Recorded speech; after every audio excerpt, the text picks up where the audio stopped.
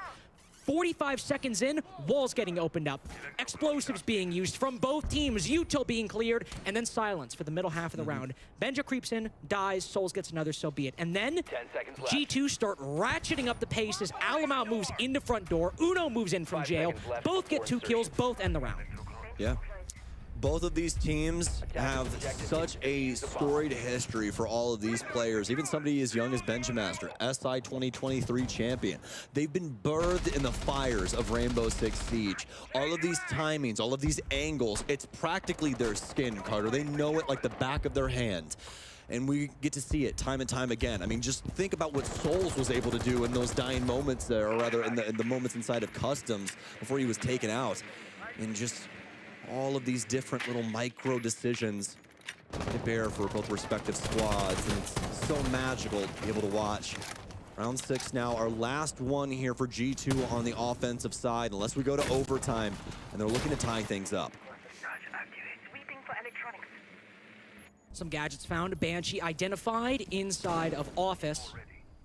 Look at this, Alamau and Doki already going in for the pinch. I believe we saw the Ram as well. Benjamaster, yep, all the way over by East Stairs. Look at how fast they are encircling Souls in Fountain. He's really trapped. There's barely a way out. C4 goes out, does a little damage to Virtue.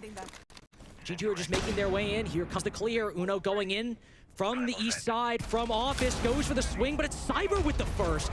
Virtue's instead the one to go down. There's still a player in Fountain. Uno's not even concerning himself with him. He's looking downstairs instead.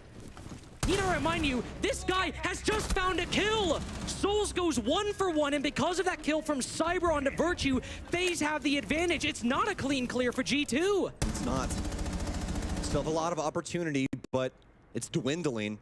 This fuse implemented would do something for them if they can kind of just make a muck of things, try and make it to where positions like bathroom are a lot more difficult to play. You never really know where these pucks are going to go either, but Vita King, he's seemingly found a gap where they're going to try and expand, and as of right now, these horizons for G2, well, they're starting to just go down into the night. Starting to be dusk on this roster. But as soon as I say that, a little bit of sunlight here as Alamau will take out Cybernato. Pre-fires through the wall off of that yellow ping. They know Handy's in the area, and they're going to continue to try and mark him. Handy has to know now that the jig is up. They know that you are inside of Workshop. We know with the crosshair.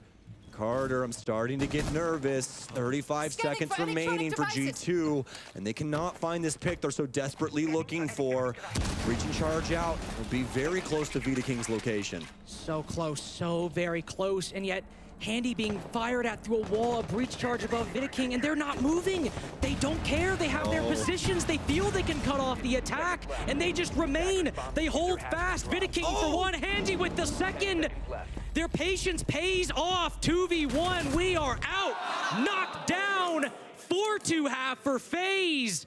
Not at all afraid of G2's attack.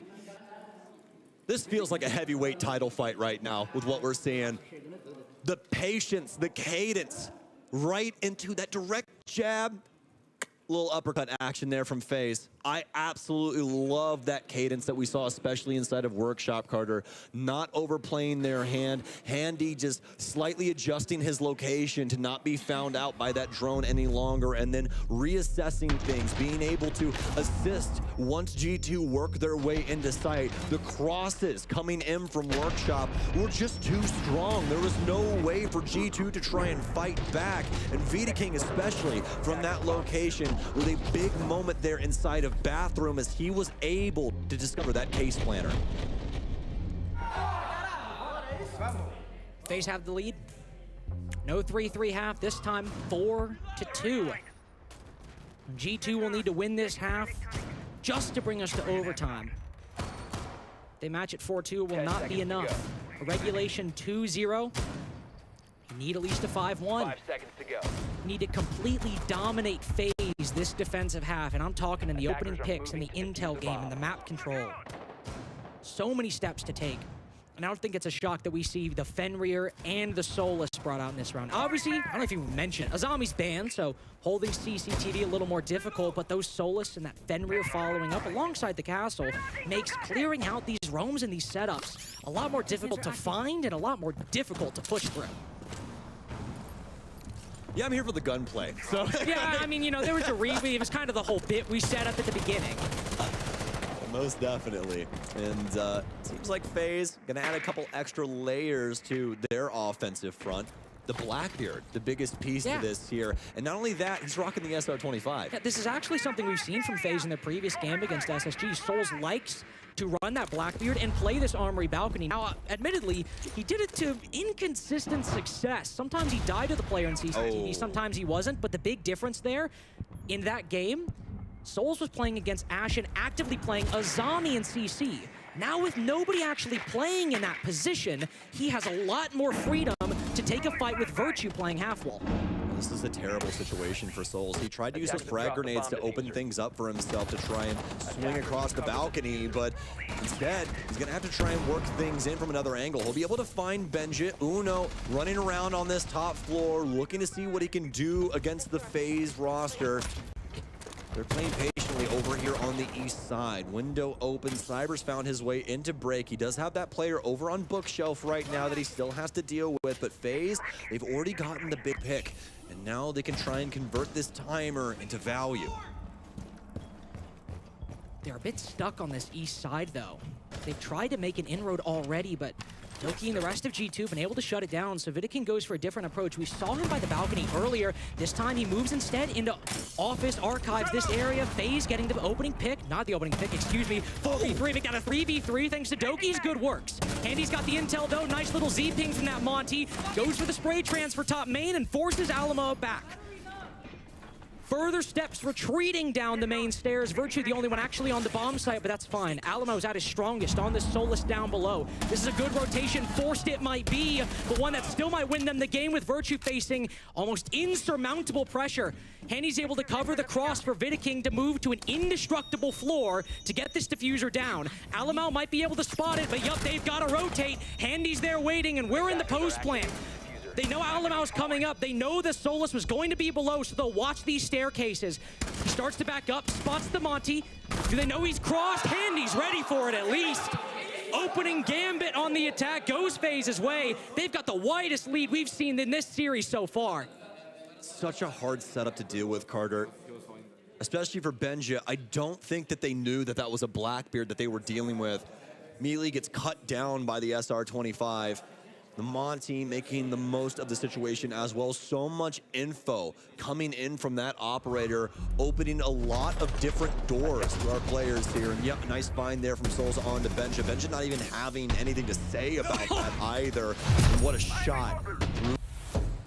Well, the replays on your screen right now are probably going to tell one story, and they deserve to tell the story that Sonics were indisputably the better team in that matchup. Though I will say, this round in particular, round number 2, Smoke Amaru Rush strat to get the diffuser down, was quite impressive from Wolves. Beyond that, it was steady as she goes for Sonics, as North America is putting in one of the best international performances it's had in years.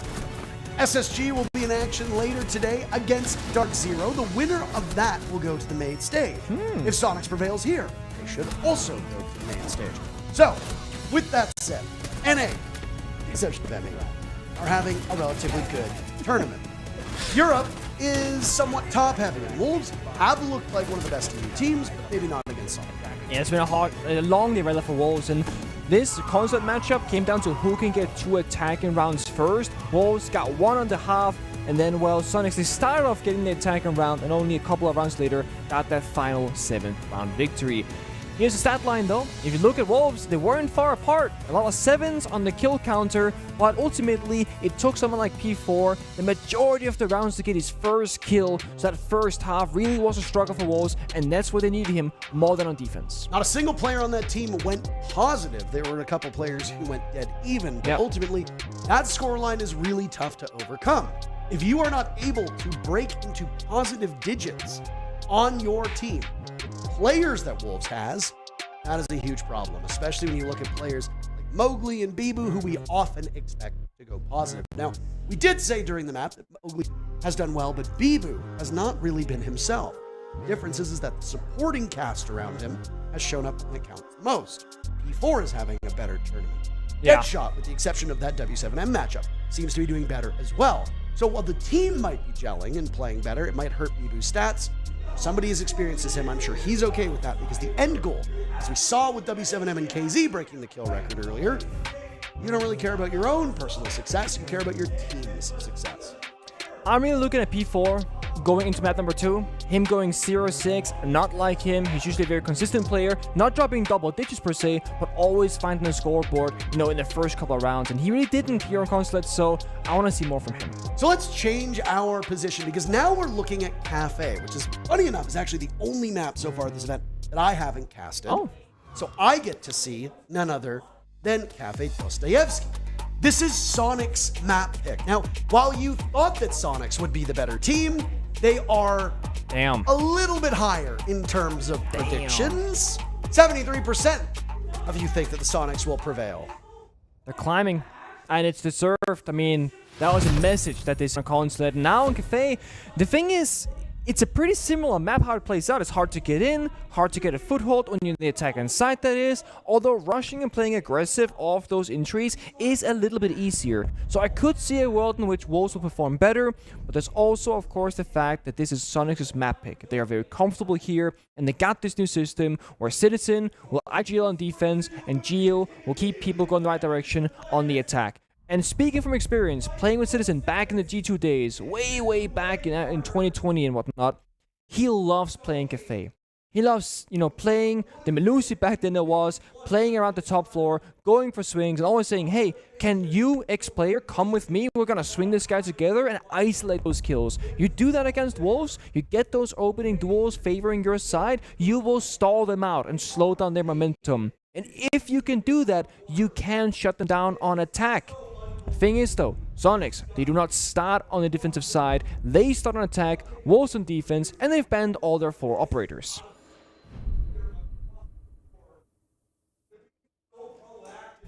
Just looking at these operator bans right now. When you look at somebody like Fenrir. Okay. Fenrir has immense value on pretty much every bomb site. Yes. There really aren't many reasons to not bring a Fenrir. But where does Fenrir typically provide the most value? And it happens to be on maps where there are lots of narrow doorways, narrow hallways, or jump/vault in parts of the map. Cafe has all of those things. Yes. So not only are you going to be dropping hatches in Cafe, but you've also got windows in Cafe that you need to keep mind of. There's also lots of debris on this map. Plenty of places for you to stash those gadgets all over. I referred to it in a previous matchup as nooks and crannies. There are lots of nooks and crannies and lots of places that you need to check. It would not have shocked me if Sonics had brought an IQ, especially with this lineup from Wolves, but not present. You can track down the Soulless when her gadget is active. You can deal with the Warden, deal with the Magnets, but I suppose maybe you saw their lineup and said, you know what?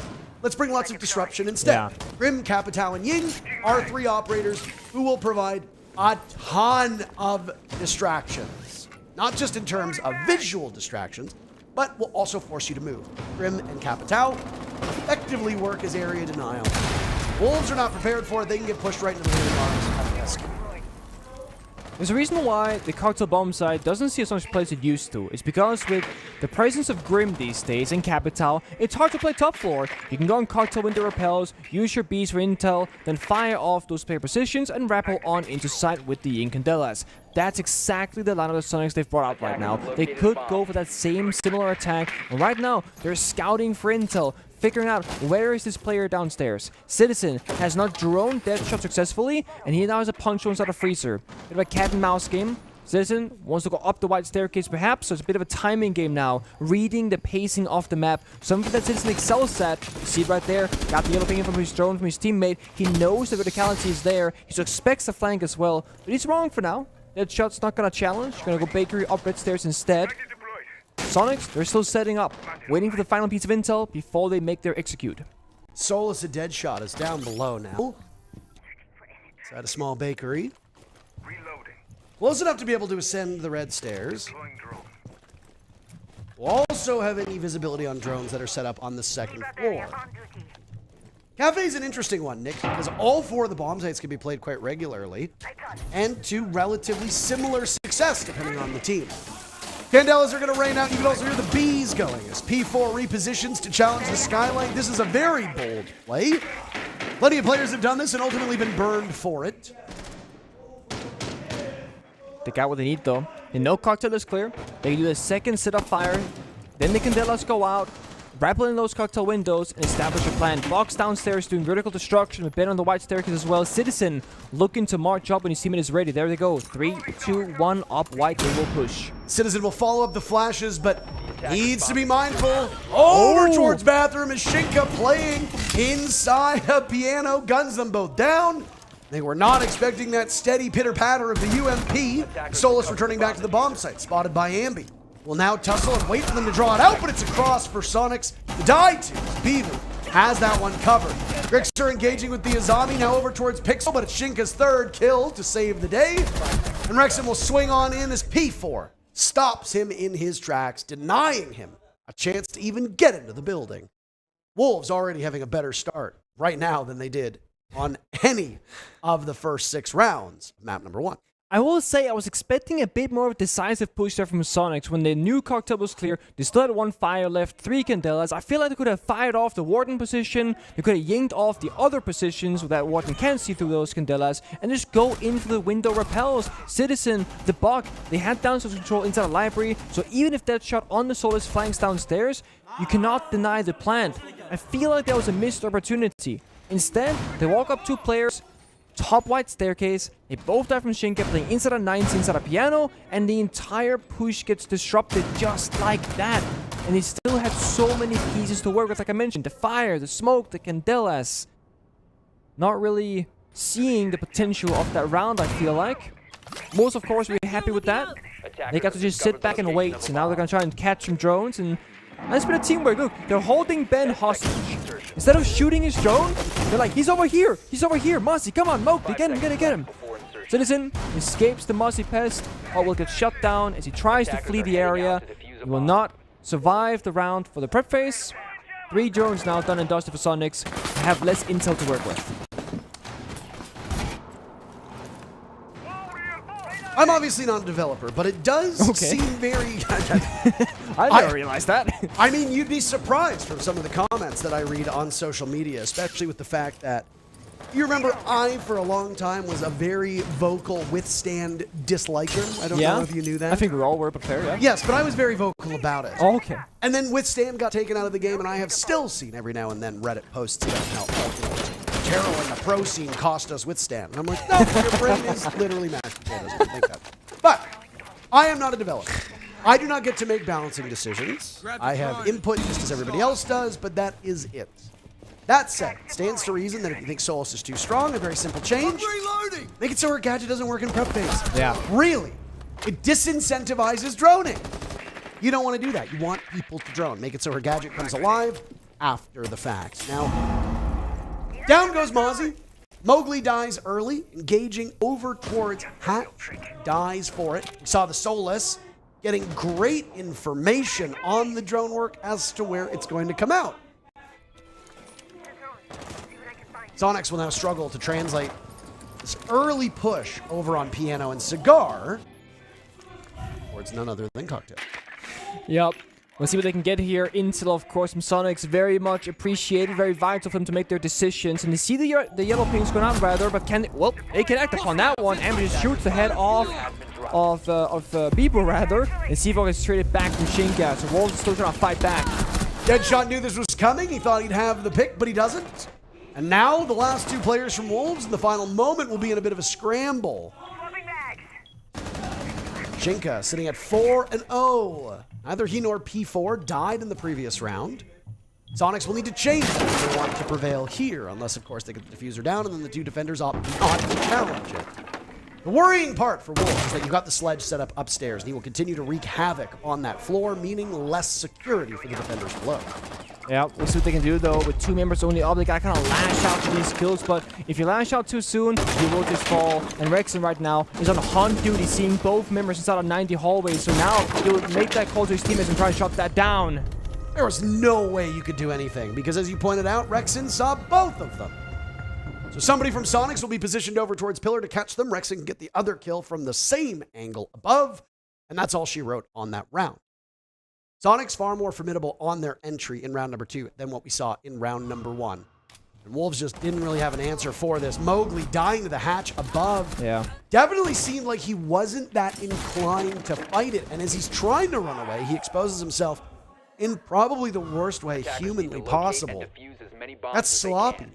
For a player like Mowgli, you need him. He's one of the greatest tools that Wolves has to go up against most of the best gunners in the world. If Mowgli dies early, Wolves lose a ton of fragging power. He's going to be playing as Ahami in this round, so it is incredibly important that not only does Mowgli not die early from a kills perspective, but also you want to be able to position those Kiva barriers so that you can defend against wherever the execute from Sonics comes into. This actually was an issue against W7M earlier, where it was Deadshot often playing the Asami would fall to a like trying to spawn peak. You know, you get 2 Kiva barriers, you know, throughout the course of the prep phase. You get 2.5 to be exact. So if you die to a spawn peak or trying to do one yourself, you will miss out on the 3 following Kiva barriers and not utilizing that operator to its full potential. That's not really what you want to be doing. What you do want to do, however, is have some fun when you play Rainbow Six Siege. And there is no more fun and enjoyable operator to play than Blitz in my world. Geo usually plays the Munty, but occasionally he'll dabble into some Blitz play. This round will be one of those. You combine that with the Lion, with the Capital, and the person that you're going to go up against, likely the Warden, later on this round, is not going to have a very good time. Shinka, behind a shield, has a little bit of cover, or Blitz goes in, things are not going to be great for him. And it's Geo to come in and get the first pick. It was a little bit sloppy, but he makes it work. Gives his position away with that proximity alarm, but that's okay. Mowgli dies as well. What did we say the key was here? Not have Mowgli die early. Well, first 45 seconds is quite early. No Azami, no Kiba barriers, and again, one of the best offensive threats that you have from Wolves. We'll have to wait for another round to find his very first kill. I don't know how Geo got away with that, but did you see the look on P4's face? That frustration as it starts to set in. And if Sonics can keep breaking the spirits of Wolves and get in their heads, I imagine an early timeout will have to be burned by Wolves, which again, As we saw in map 1, will greatly benefit us. Oh boy. You put Gio, an old man and a young man operator, and all of a sudden he will find the magic. 2 kills in the round, shutting down the extension, and of course the person roaming up above Gio. He's not done yet. Dead shot on the fire now. Things are not going well for Wolves. Gio walks in, but maybe bites off a bit more than he can chew as Bibu looked to secure, but Gio's down but not out. He's still technically retrievable. He doesn't bleed out because Rexon gets the final 2 picks. That's a flawless round from Sonics as they only look like they're improving. Good news for Wolves. Can't get much better than a flawless round. So, there will likely be a step back for this team. And what? I am so smart. It's almost like you've been casting for a long time. Coming up on 7 years. Damn. 7 years of Rainbow Six. Pretty crazy to think, right? That's crazy, yeah. Wolves have called a timeout, and Lilun does not look happy in the slightest. This is a very demoralized roster right now. I mean, I get it. And you come into this, riding the high of beating W7M, having high expectations, finally beating that seeming like curse that's upon your team that you often get grouped, you don't really make it to main stage, and there's just this one game between you and the crowd, essentially, right? Yep. And that's where you want to go. Of course, there's a lower bracket run, like possibly here for Wolves or Sonics, whoever loses, but you've already lost the first map, you didn't really show up, you're not awake in the server, things are not going the right way for them, and again, they're probably tired. They're playing under difficult circumstances, playing 2 best-of-3s in a day, and the first one taking you a long distance. It's hard to ramp up for the second one, and it does look like Wolves are a bit overwhelmed. Yeah, no best-of-3 is the same as the next best-of-3. That's true. But that was a grueling series between W7M. I can only imagine the fatigue, both physically and mentally, that Wolves are currently going through. Not only are you playing your first match on the first slot, which means being up really early, it also means going up against what could be, in theory, the strongest team here right off the rip. It's your first match. There's a lot at stake. Then you play a really strong-looking Sonics, which, they had a quote-unquote easy group. We have to kind of bring that up because you never know just how strong a team is based off, we got to see them against like a really good team. And for Sonics with this roster, with this iteration of lineup, I would say Wolves is that first big challenge. And so far, they've been looking mighty fine. I also want to point out, speaking of Ambi earlier and his vibes, he is probably the first player I've seen who is so excited about fist bumping the coaching staff behind him before his teammates next to him. Most coaches kind of bump you on the shoulder like, hey, I also exist. Ambi's like, you get one, and you get one, and you get one. He's loving it here on LAN. It's a kid's first event, right? He'll lose that with time. He'll become a bitter, cynical player, just like so many of you. But yes, that enthusiasm is infectious, and I have no doubt it helps keep this team up. There have been times before where, with Gunnar on the squad, conversations around Sonics and the struggles that they've had from time would be based on the mood. It's no surprise that there are some players on that squad who can get quite frustrated with the results, and it could potentially sour the team environment. It's something that their players have actually talked about before, maybe not to great depth. Having somebody like Ambi, who is just so incredibly excited to be here and whose positivity seems to be endless, well, that surely has to have an impact on this team. It's not going to be a huge difference maker, but in a game of inches, a couple inches can make all the difference in the world. And I think for somebody like Ambi, he's genuinely pumped to be in the position he's in, and it's great to see it. Just from, I don't care what team he's on. I don't care what region he's from. Seeing somebody like that, and honestly, a lot of the APAC teams are kind of in that same boat where they just look so excited to be here, especially some of the teams that don't get a lot of international competition, that they get quite pumped. Now, Gio takes out Mowgli as 2 separate players from Wolves swing onto him. P4 ready for a re-engagement, but he's slaughtered, and this timeout from Wolves is about to lead to the exact same result as the round that followed it. Rather, round that preceded it. Words, hard. Wolves defending also hard. How about another flawless round? Didn't I say that it can't get worse than a flawless round? Well, I guess it could get worse. They can flawless round you every single round from here on out. Sonics, back-to-back flawless round. I gotta say, Gio right now on a heater. He plays Blitz previously, opening kill, gets 2 in the round, leading the charge straight into the bomb site.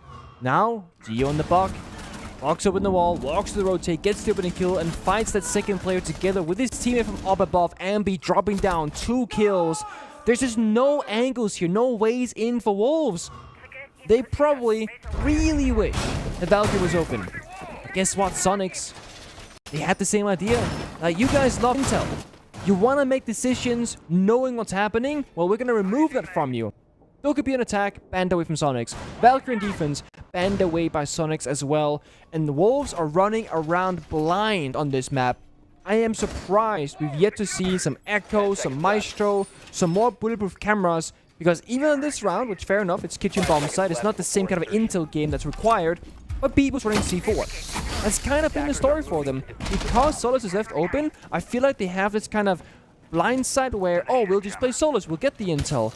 But you don't see player positions. You see the drones, the electric gadgets, etc. You don't really see what it is that you want to see, which is where the Sonics attacking from.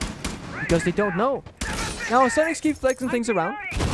I will say, praise-wise, one of the biggest changes to this roster is that they are very much a flexible team now. They play the shields, they play without them, they can play fast, they can play slow, they can play methodical, they can play in your face. Right now, Geo, last time it was Blitz, now it's Monty. A very different pace. They're going to be droning, checking, double-checking everything, because if Monty can get into Bakery, if that's their approach, they can slowly progress the bomb site.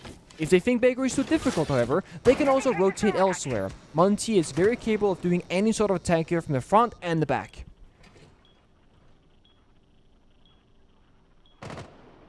One minute into this round, and the Monty stands by the door as Gio will need to break that laser gate, surrogate gate. That's been deployed as we see the very first Rooney in this matchup. Rooney, Azami, Amaru. Kind of confusing when you look at that. It's kind of tricky. So does this, though. The problem-solving power of attack. Ambi cannot hit the shot. It was close, though, but it's Bibo opening things up onto Grixer instead. Defense favored. I was going to say that the keep a barrier from coat check into that lobby portion is actually helping him, but Ambi is very worried that it's been prepped so that somebody on defense can easily take care of it and fire back. Now, Ambi, maybe wisely, has gotten out of this position. He's not going to engage directly onto Whiskey. Instead, he'll watch it from far away. I honestly think that when your shield walks through it, you shouldn't take any damage. Geo pressuring dead shots. Citizen going down to what? A Nitro cell, and Bibu is every kill so far, Nick. This position that he's playing inside of prep is doing so much damage. And we're about to see a third flawless in a row, but not from the team in teal. It'll be at the hands of Wolves. Rexon is last man to get into the building. Wolves actually took the first bit of damage, and there you go. It is indeed a flawless round. So Wolves, well done on their part. 3 flawlesses in a row. Amongst the two teams, yeah. I'm at a loss for words. I kind of wish we saw more of that from the Monty. I don't know if the plan was to bait the defenders and Baker to try and think this is going to be the main execute. Everybody rotate over. Maybe thinking that they're going to leave the back portion of the bomb site like softened up, weakened. Because, well, no one was there with Gio. He was very much on his lonesome. Ambi and the crew try to take in main lobby control, bottom light, etc. But all of that didn't really go anywhere. I thought they were just going to walk in Bakery, isolate the Bakery player, guns blazing, but no. Sonics on their final attack, at least in the first half, looking to go 4-2, up in round numbers, of course. Whereas Wolves, they want to equalize. Every round they can get, they'll take it. And every single member is slowly getting on the board. Again, another slow start for Wolves. That shot, not a kill to his name yet. P4 got the first one. Mowgli sitting on 2. But it seems like, unlike against W7M, where every player was activated on the board working together as a team, it has been more of individual moments here for Wolves. I want to see more trades coming through, them playing closer together. Because whenever Sonics, they start shooting at you, it's not just one gun. It's 2 or 3. You gotta either match it or play around it. Of course, you see both Smoke and Mute in this round, so not the greatest guns, the bomb site per se, if you want to play long range. SMG11, while great up close, well, at a long distance, it can be hard to hit your shots, even if you're a pro player. We've seen pro players miss quite a lot so far in this event, Nick. Shouldn't come as a surprise to anybody that reacclimating to this game after being away from matches for so long could require a bit of time. There's the shooting range in the game that you can warm up on. And, of course, other third-party games that you can use to train your aim. One of them used to be a sponsor. True. But I won't say their name now because they don't pay us. Oh, that. No free advertising. You're a man of money, huh? No free advertising. So, did your podcast ever get a sponsor? We had a couple reach out to us, but we never ended up taking it. So you don't love money? Okay. Interesting. I didn't say that I wanted money. It's Ubisoft and Blast's money. Oh, it's not mine. It's their money. Well, right now my money slowly going towards the side of Wolves, right? I believe here. Okay, get the 3-3 half, tie things up, make Sonics really work for it. It's gonna be a slow approach here from the side of Sonics. No more blitz, no more Monty, no rushes, just the Grim Bees and those Candillas from the Ying. Up top is their focus. But they know that there might be a danger below. And there it is, C4, Ambi on the IQ. Gotta use that scanner, buddy. If you don't, you might just get C4 from downstairs. It was pre-placed, by the way. The Bluetooth camera made that call. It's gonna shut down the entry of Sonics. See Bibu's tucked away in the corner, and he gets the down on the Rexon before dropping away. This has been a relatively slower pace so far from the Sonics, but they're giving, I think, the appropriate consideration to this defense of Wolves. Geo with 2 immediately, the remaining 3 players on Wolves, all at full HP. Rexon has been pulled back from the depths of hell, brought back to life. So the numbers advantage at the moment is for the Sonics. They've got 35 seconds to get into the bomb site and make something work with it. Geo likes what he sees above, but if he drops down in the laundry, it's Mowgli who will be punishing him. At close range, there goes one of the track stingers. Down goes P4. Mowgli will be, at this point, the savior of the round as he is the last man standing. Sonics looking for a 4-2 first half. Mowgli inside a laundry, makes his position known, takes out Geo. Diffuser will need to be retrieved, but Mowgli is killing time well enough, but the odds just were too heavily stacked against him, and Citizen gets the final kill of that half. Sonics, 4-2. It's very close there. Tim from Mowgli almost had the magic in the round, but decision making there is difficult. Do you look up or do you look down? Do you think they'll go for the plant or for the cover? Well, Ben, you know him. He's a lethal player. Of course, he holds the angle with the gun upright. And you see there the scream of victory. 4-2 indeed is the scoreline for Sonics. I can be very happy and proud of that. Getting 4 attack rounds on Cafe, not easy by any means. But of course, if Wolves they match it, Sonics will have to step up on defense as well. They're going to be in a very different position though. Operator lineup and bomb site very much differs from that of Wolves. They're bringing both the Pulse and the Echo, heavily favoring information. On top of that, you also have the Thorn. Those Razor Blooms, when they go off, just like an Ella Mine or a Goo Mine, you will know the rough position of the enemy foe. They're playing Binding and Dining bomb site, which again, it's not a split bomb site like on Consulate Archives Tellers, but you can play it as if it were. You can play Pulse downstairs in kitchen, C4 in the majority of both bomb sites, and therefore deny a plant. So problem solving here for Wolves becomes very much multiple floors. If you go top floor down and roam clear like you normally do in Cafe, you gotta worry about all 3 floors. You don't have enough time for that necessarily. So a lot of teams, they go for limited first floor attacks where you take Piano and Cigar and you cut the top floor in half, then you go down the red staircase and start working the bomb side and maybe check kitchen for a C4. So with only 2 minutes and 30 seconds on the clock as you approach the rooftop, open up those hatches, you have to go relatively quickly. And I would say, if a defender, send it out a window and trade it 1-for-1. I would probably argue that it's worth it. If you're not Pulse or Echo. Well, P4 got that one huge kill, if you recall, a couple rounds ago. Outside of that, he and Deadshot have amounted to nothing beyond that. Deadshot is still searching for his first kill.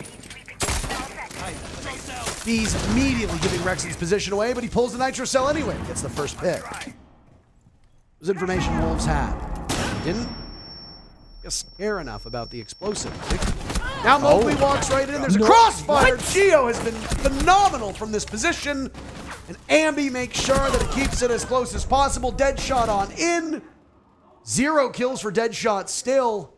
And Sonics are just overpowering Wolves. Currently, culling the herd. My. There's only two positions that Gio can find himself in on defense. Either he is on an island all by himself with no help in sight, or he's in the middle of everything with everyone responding to his call. He was hiding in piano, didn't get checked out by Mowgli. P4 fell earlier. He's prone on the floor, gets both kills, and he gets traded. But who's there? It's Ambi, also inside of piano. Shut things down to trade it back as well. Sonics, they have their marks. They have their player positions on the map, but in positions that make sense. If one person falls, it's not going to be a domino effect because there's always another link in the chain. When you have these kind of setups, you have somebody on the offense, far in the fray. You'll have your middle link player, which in that round was Ambi, playing the middle of piano, and then you have somebody else playing far away. That's going to be in the back end of things. And as long as the middle link doesn't get broken, Ambi in that round, it is very hard to get anywhere near piano. Gio was simply the aggressor, and he got the 2 kills he needed. 5-2 now. Grixer and the Solis looking for drones, denying intel. They only found 2 so far, so odds are that Wolves put most of their drones outside the building as one shoot up against the Solis. And to go back to Progress point from the beginning of this game, I too agree. Solis denying the playability of people in the drone phase, punishing you for playing the game essentially, is not always as fun as you might think. Unless, of course, you are the person playing the Solis character. In that case, you're having a mighty good time saying, hey, I found 4 drones with ease. Nate goes out, perfectly lands, destroys the castle barricade, denies the protection of the castle of geometrics inside of the freezer location on the map, top floor. And this will be a reading bomb site defense, so top floor is just the beginning of the attacking's lineup. Last time Mowgli tried to get into piano, he was killed from crossfire, and now he's made his way in with relative safety. There's no hard breach near him to open up either of the walls into back bar or into bathroom, so instead he'll go elsewhere, and he finds Ambi for his troubles before immediately assuming that same position that he was in before. He had Bibu on the window in case things went badly for him, but didn't ultimately need it. There's a nitro cell that'll go out onto white window, and Mowgli is still in this spot as his grenade collects what remained of Rexon after he'd been down at the hands of the commando. Roam for Sonics not working out the way that they want. With 90 seconds to go, scramble off of their position on the top floor. That is except for Gio, who's now been blinded. P4 walks in, but the old man still got it in him. Only good for one, though, as Bibu collapses upon him from that position. Bulletproof camera giving information to Sonics will be no more, so they'll be a bit blind playing from above. Citizen and Grixer now, as Wolves double up on them in numbers. Citizen will retake the top floor. Hears the sound of the commando and immediately has to peel off. Maybe fight towards the hatch, but at least Wolves know Citizen is positioned on white stairs. That's critical. The only other question then would be, where is Grixer? Kinda gotta make those plays and lash out because you just have to do the vertical plays. Bomb's gonna fall apart. Grixer with a nice shot to Mowgli shuts down the white staircase push, leaving just a one-dimensional take here from Wolves. Deadshot still searching for his kill. You've got to be kidding me. Down goes Shinka now as well. Deadshot drops. 0-8. And by God, Sonics have somehow pushed us to series point. Grixer is fired up. I'm sure their fans are as well. Wolves seemingly struggling with the round lead. It burned them time and time again against W7M, and now the same thing is happening against Sonics. Long stares on the faces of these players with not much to say. And for somebody who talks for a living, I don't really have much to say about that either. P4 was so vocal up against W7M when they were losing, especially bringing up the vibes, talking strategy, and trying to problem solve the situations. Right now, we saw the player faces. There's not a whole lot of talking from the side of Wolves. They seem very much demoralized based off this result here. And to be honest, Sonics playing it great in that 2v4. Citizen goes up wide, aggressives, doesn't find anything, and will not overcommit. He'll fall back down, destroy the drone, relocate. Mowgli, for whatever reason, probably due to that drone intel, will advance down the white staircase, but they don't know where Grixer is.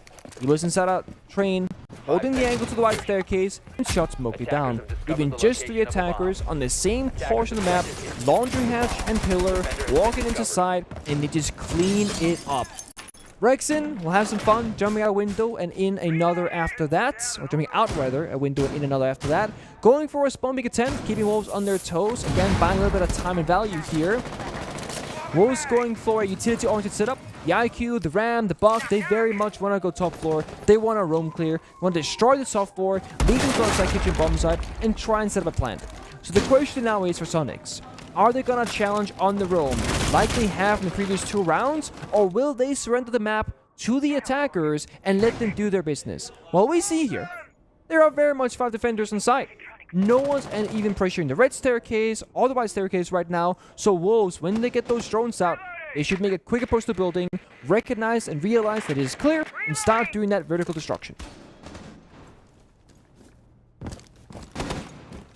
3 rounds for Wolves in the previous map. That was their choice.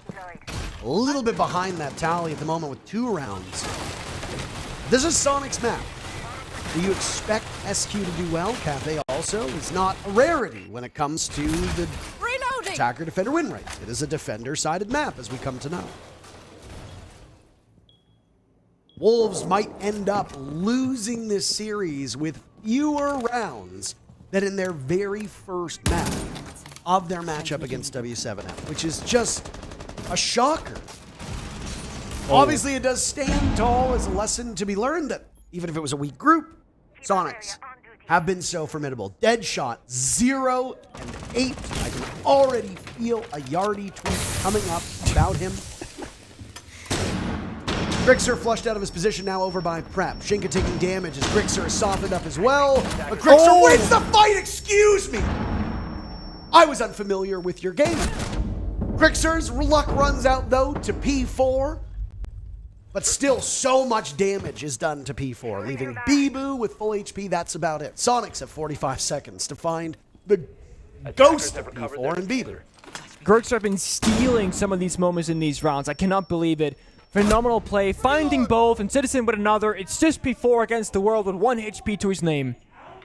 This is unbelievable from Sonics. Talk about a statement match.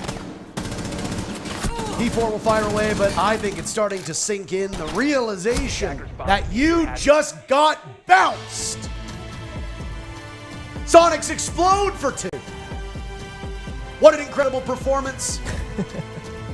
A bit of a downer, given what we saw was possible from Wolves in their matchup against W7M, but the story now shifts to utter domination for this SQ team. Adding Ambi seems to have been the secret weapon because they are looking better than ever. And while, you can argue that Wolves, it's tough, 2 best-of-3s in a row, well, the reason why Sonics just played now for the first time is simply because they are flawless in their group, going 4-0. Only 2 teams here did it. It was Sonics and G2. They put themselves here in the favorable upper bracket spot and only had 1 game today. And with that victory, secures themselves the main stage. And obviously, I don't want to spoil what's going on the other stream, but I'm going to talk about it right now. So for those of you that are interested, just mute yourself for a second, or mute me rather. For a second. G2 dropped a map to FaZe. So G2, obviously, a little bit behind Sonics, who don't drop a map at all. They only drop 5 rounds through the 2, as Sonics may be benefiting from the lighter schedule, maybe benefiting from extra rest, maybe capitalizing on a weak team that isn't fully in it, as Wolves did, of course, have that nail-biter against W7M earlier. So a bit of an odd day for Wolves. You dethrone the major champs in the upper bracket, send them down, but then get smoked by Sonics. Yeah. We'll show the level of skill here at the Six Invitationals, how many good rosters are actually here, because you never know just how good you are until you're up against the best of the best. Sonics, they proved that against Wolves, that's for certain. And I'm excited to watch them play throughout the rest of this tournament. No, I mean, so am I. There's a lot of question marks here at this event, Nick. Wolves was actually one of them, and I was very intrigued to see how they played against W7M. There was a part of me that felt that old Wolves could have shown up, where they just choke, bottle it, pressure gets to them, and then they end up getting run over. But they stuck with W7M every step of the way, and despite some really, really humiliating round defeats, where they had a numbers advantage, they had advantage when it comes to utility, and W7M beat them. Wolves were able to keep their composure, keep cool, and stay mentally in the match, which allowed them to stay physically in the match as well.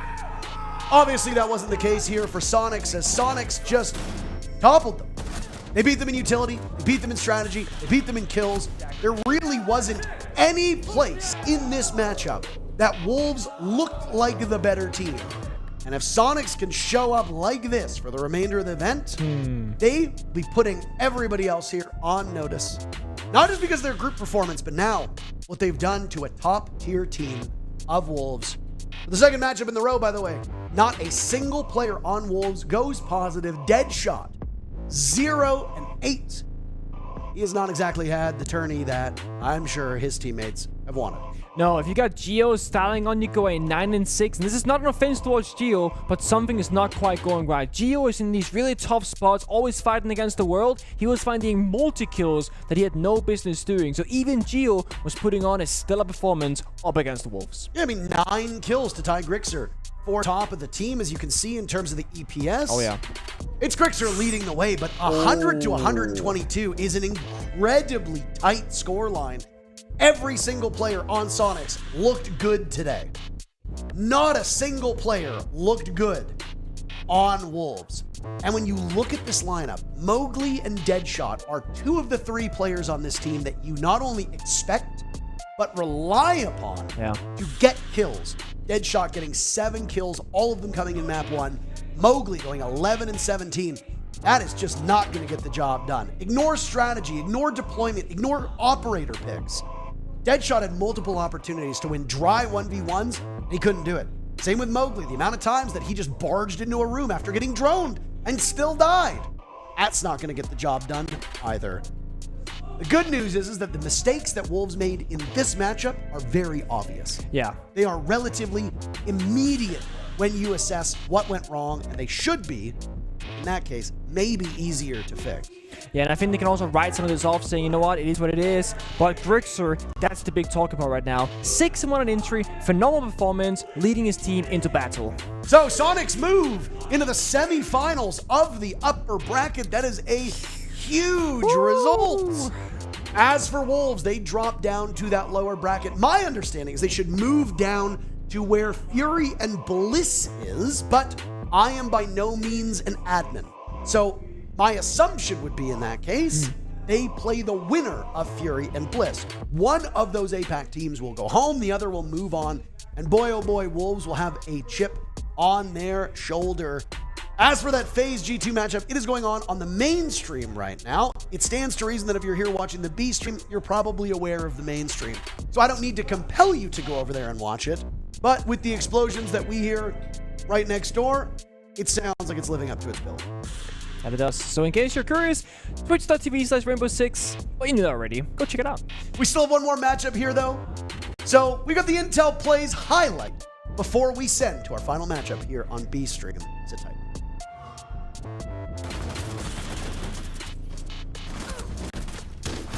Attackers are activating the bomb diffuser. Defenders have eyes on the diffuser. Attackers need to protect it.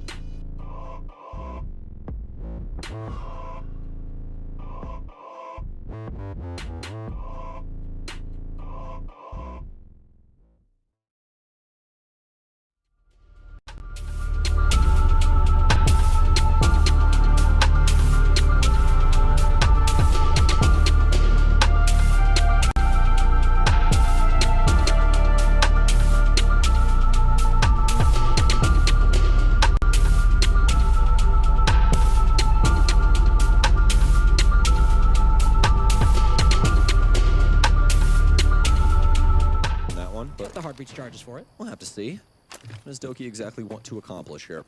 Or she's going to hop back down, more than likely reassessing, just going to try and reinsert somewhere else, probably get a drone active across the map. Uno's got things held down at the top of blue just for rotation, trying to help Benja dictate what his next play is going to be. And that blue stairwell is of the utmost importance when it comes to this bomb site. You can sneak your way up that thing in proper timing. There's definitely some big moments to be had. Well, Doki, Candela's close, and he's going to swing into Handy. Finds one, finds 2 with the LMG.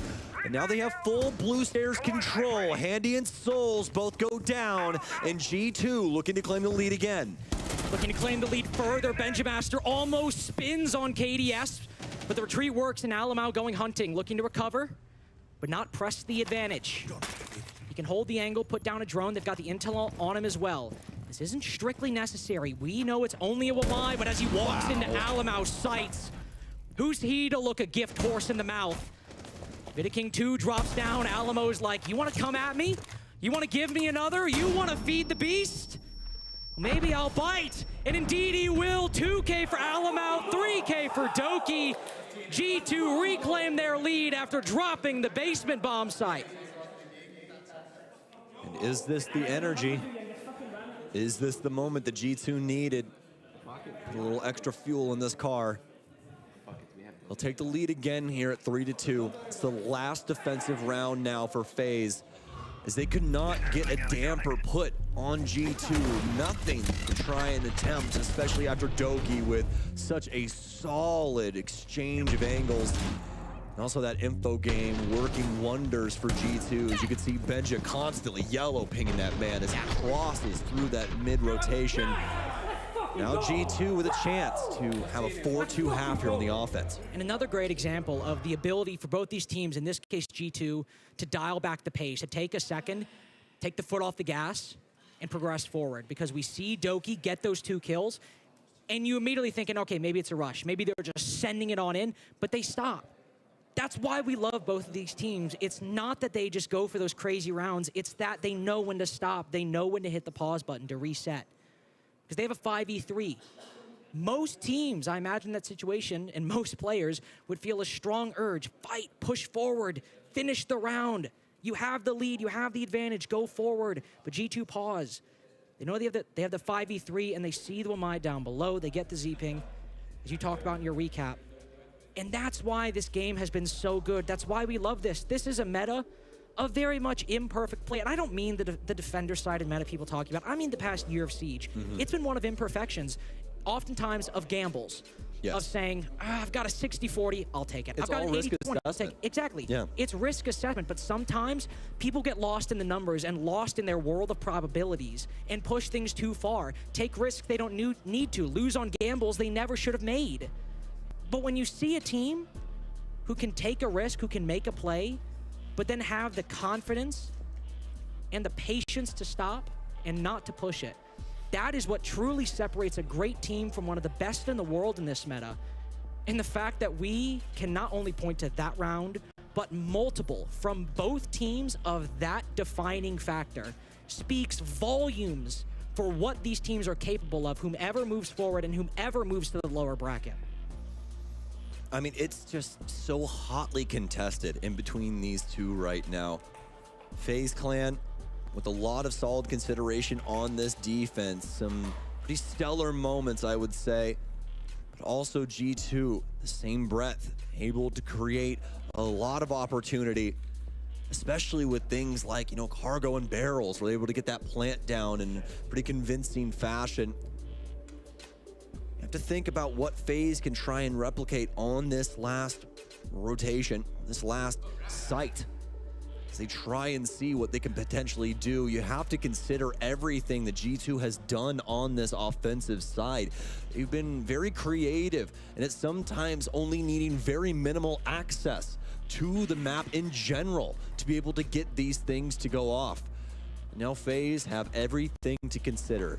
Every single one of these players individually thinking through things on this tech pause, as they'll be left to their own devices. And as you can see, the fist bumps going around. It's a telltale sign as what's to come as we jump back into Nighthaven Labs. Jump back into round 6. Oh. I believe we'll have another rehost as well. A little bit of an issue with the side selection. Still a 3-2 lead, of course, and I was going to say, round 6. With FaZe trying to fight back, get the 3-3 half, but G2, just as we saw on Border with FaZe able to get that lead, that's what G2 are fighting for. Because on Cafe, we were treated to an even contest. 3-3, ending up being another 3-3 half, ending up being another 1-1 split, and then one more round, round 15, to decide that battle between G2 and FaZe. Then on Border, we had a 4-2. FaZe able to get the lead, and they never left it behind. G2 looking to get the same thing on Nighthaven. I don't know what's in the future. I don't know if FaZe will fight back or if maybe collapse, similar to how G2 did in the latter half of that game. But if G2 are able to get the lead at the half the first time so far this series, considering how rejuvenated they seem, especially with Benja really fighting back, I just have to hope. I just have to hope FaZe fight back, of course, but that G2 really give us a good game with them in the driver's seat instead of FaZe. Yeah, you know that there is a lot of Samurai fans around the world right now hoping, Carter, praying that they can get through this series. Because, I mean, you know how much this matters to stay in the top side of the bracket at an event like this. It means the utmost. It's like having an extra life in Mario. There's things that you really want in life, and sometimes it's a one-up, isn't it? And both of these teams, that's why they're fighting so unbelievably hard to try and maintain that advantage over the other teams at this tournament. Nobody wants to go down in that lower bracket and potentially have an off series and go home so early on when you could maintain that extra life and carry that on through this event, through to main stage, be seated in front of a beautiful Brazilian audience. And you know another reason why you don't want to go to that lower bracket? Because W7M are down there. It's true. Could you imagine if G2 and W7M were down there? I'd be like, it's Raps. Oh, sick, cool, great. Awesome. So dope. Well, speaking of things that are dope, let's get back into this game here. Fingers crossed, and to relaunch our server again here, folks. So hopefully things will be okay. And I think we are. FaZe, as of right now, are going to go to Command Center in servers. That is going to be the top floor bomb site.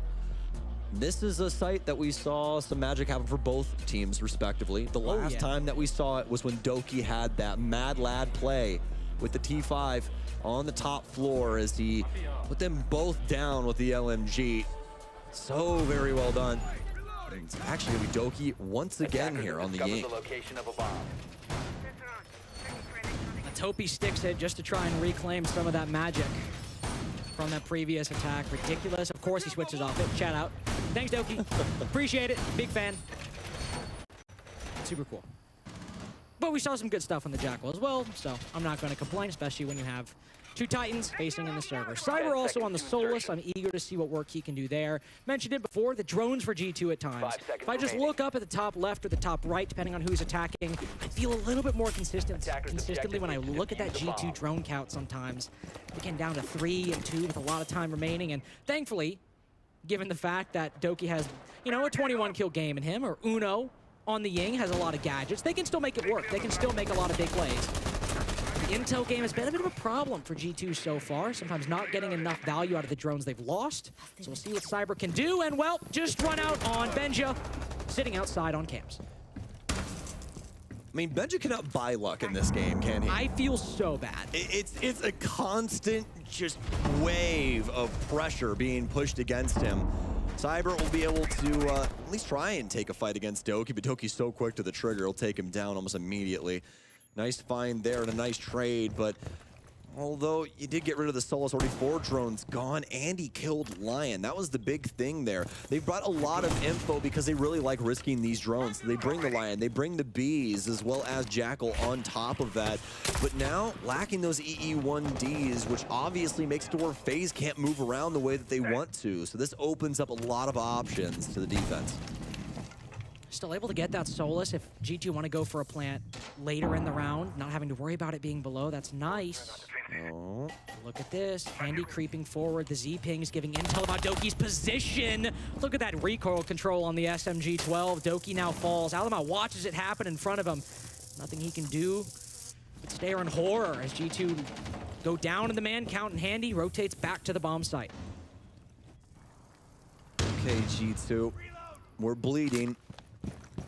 How do we hem this? Oh. Is it on Virtue? Vita. Living La Vida Loca with that swing. That was insane. That was about Virtue now, too. I cannot believe that he actually survived that. And honestly, both parties respectively. Zvita King, it's a little bit of damage. He's going to double smoke things here inside of security. Virtue and the rest of the gang just stepping on goo mine after goo mine that have been breadcrumbed across this top level. Ben King's got the play. This shotgun right here. Will Virtue get in time? He's blinded by the Candela. Precious seconds cost. An opening maybe, but now FaZe are ready. The King can start holding this angle. The other 4 guns trained on G2's positions. KDS takes down Uno. G2 starting to make a comeback, but something else has got to give. They can't just go into this to 2v3. Vidaking's not biting. He knows the shotgun is favoring him. Quick peeks just for the ego, but Virtue going for the backstab. Sees the goo mine.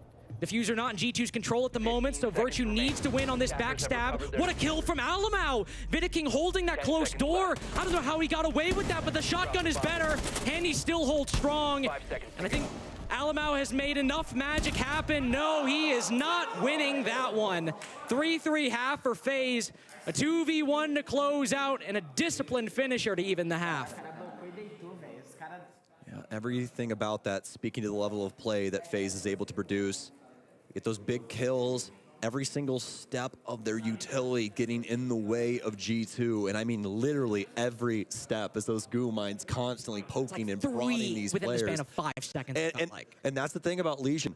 You know, you bring them, you're like, oh, well, it's not going to matter that much, is it? Oh, yes, it absolutely will. Sometimes it can completely stunt an offense in good timing, just like we saw. G2 did not have the opportunity to try and deal with this scenario in the way that they wanted to. Not completely based off of just those goo mines, but because of the way that FaZe was pressuring things around this map.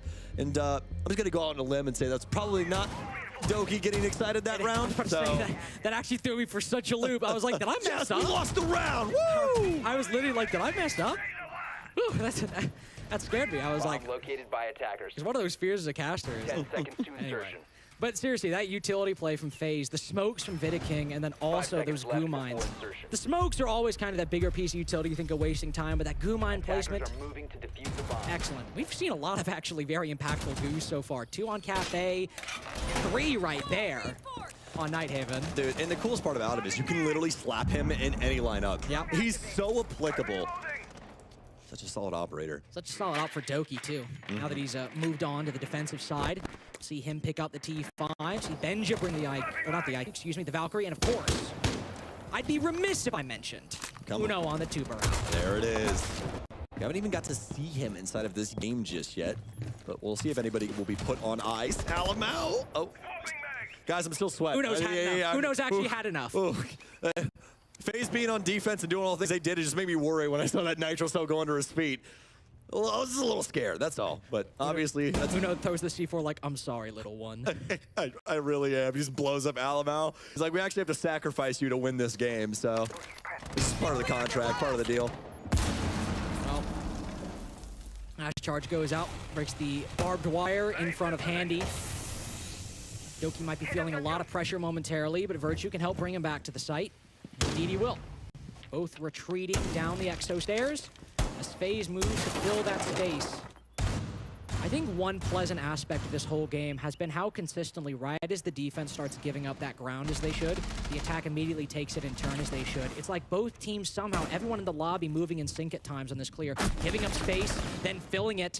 But Alamau only fills the rafters with ledge, tags Handy's heel by just a little bit, then moves back into the site. But that's a clear for FaZe, done and dusted.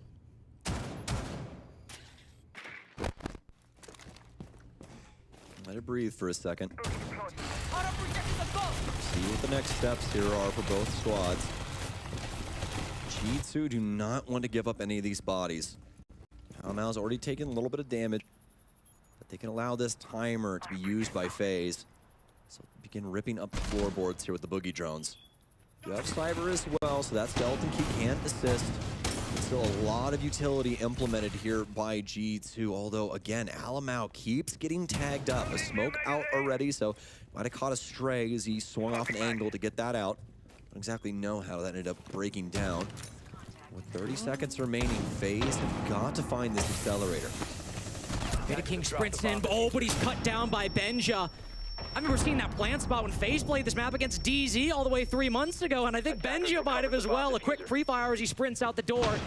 KDS gets the trade though, so 4v4, but Cyber in a similar position to Vidiking, especially with the Gumon giving away his position. Handy might get the kill, but Cyber's got to get this bomb down with G2 players covering. 10 seconds to Virtue go. able to find another, but the coverage from FaZe is good enough. G2 on the retake, not working out so far. Benja down and Alamau, 1 bullet remaining, 2 finished off very quickly. And so we leave it to Virtue, whose feet are very likely exposed. If KDS wants to take this fight, he does. Virtue might find him, but Cyber's willing to pay the price of KDS to win the first round on attack. Where are we going? Go top. Loving this mentality out of G2. Just lost the round. Quick breakdown. Immediately roll things over into round 8. Things happen. That's Rainbow Six. It is what it is. You can't change the past, can you? Unfortunately enough, folks, nobody's figured out time travel. Or at least from what I know. So, don't have access to that. FaZe with a gorgeous round right there. I especially loved how they were able to use the full breadth of map control there, all that verticality working its way in, Cyber being able to find a big gap there inside of Tank as he worked his way in through the little Animus room. This is very well done across the board. And now FaZe with a lead once again here, but from the offensive side of the coin. That's how it started on Cafe. FaZe were able to get a 3-3 half, 10 seconds left. win the first round, and then G2 were constantly fighting from behind. Getting 5 around, seconds left. FaZe take the lead again. Get around, FaZe take the lead. Get around overtime, and that's where you have to finish Attackers it. are moving out to locate a bomb. G2 are hoping they don't have to do that again, because I have to imagine when you're in a long best-of-3 and the first map goes 8-7 like that, it gets a little tiring if you have to then do it a second time after already losing a map in between those two things. And just to remind you, this is FaZe's second best-of-3 today. True. And the other one went all the way to 3 maps as well. Sam, it's honestly, this series has been going on so long, I forgot we even casted another game today. Yeah. That's how much I've been enveloped in this. Yeah.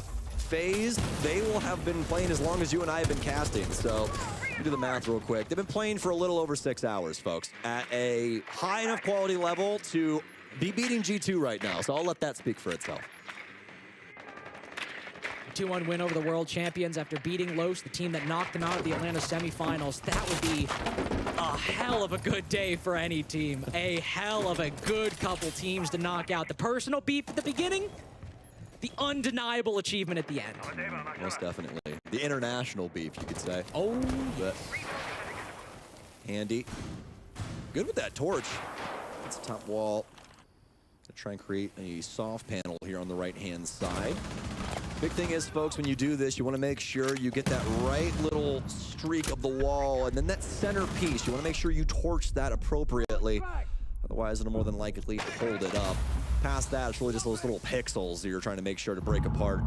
Those can be a nuisance every once in a while. And if you don't do it cleanly, Carter, and you have to go back and fix things up, sometimes you've already screwed it up so much. There's so many angles to worry about, just like for KDS here, that you really can't even try and reassess it. The wall will just lock itself up, but obviously that won't befall FaZe here. Uno really, really wanting to work his way inside of Electrical. Handy's in here as well. There's one close, the Nitro still out. It's not going to do too much for him. There's a Legion locked to the side, and what a shot from Uno. The mechanics, but Vidiking, he's worked his way in from Connector. They've used a Selma charge, and now they've equalized the man count. What a maniac. He vaults into literally 4 people on the site, vaults back out. Benja downs 1, but again Vidiking in the clutch.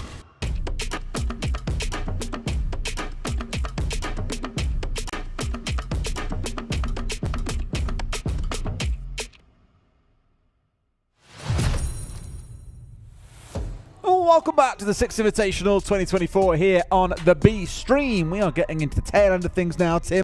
It's not quite an elimination time, but it's starting to get to that point where teams are going to have to start thinking about that potential next step. It is NIP coming up against Virtus Pro. We start answering questions, We and do. that is the bit that I really love, because the winners will, of course, go through to the main stage. will indeed. And just in case you're tuning in, here's what the bracket currently looks like. Now, in case you're thinking, okay, when do those teams start getting eliminated? That is tomorrow. That's when those games all kick off. But for now, we are still in that bracket, second from the left on the top in the nice light area.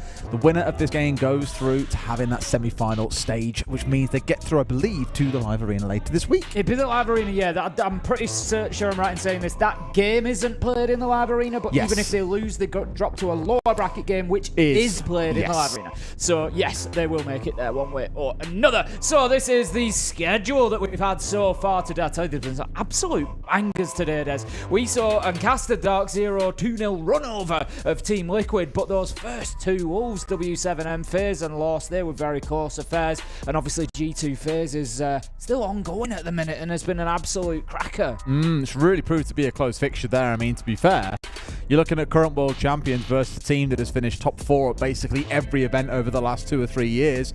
Colour me completely shocked. But obviously, we're focused on the game that's taking place here. NIP coming up against Virtus Pro, and we'll start digging into those rosters for you in just a second. Now, for Virtus Pro, obviously, haven't had to play it today. Found themselves sitting pretty, coming top of their group. NIP, of course, saw them play it earlier on, and it wasn't quite the straightforward run through that game they'd expect. We'll talk more about that in a minute. But now, Virtus Pro, as said, Tim, haven't yet played today, but have had a strong tournament so far. No, absolutely. It's going to be an interesting one to see at the end of the day. You know, what's the win rate for those teams that have had, not the day off, but have been able to sit and watch the games and are just playing once today versus the teams who have to play twice? Obviously, the Sonics have already taken a win just before we've come on the air here. The other game is ongoing at the minute, so we can't answer that one. But so far, the winner has been the sort of top-seeded team that's only had to play the one game. We'll see whether it is the same outcome for Virtus Pro. Of course, they've impressed quietly so far, have Virtus Pro. They've come about, they've, you know, very professionally gone about their business, and, you know, they know what they want to do, and they go and do it.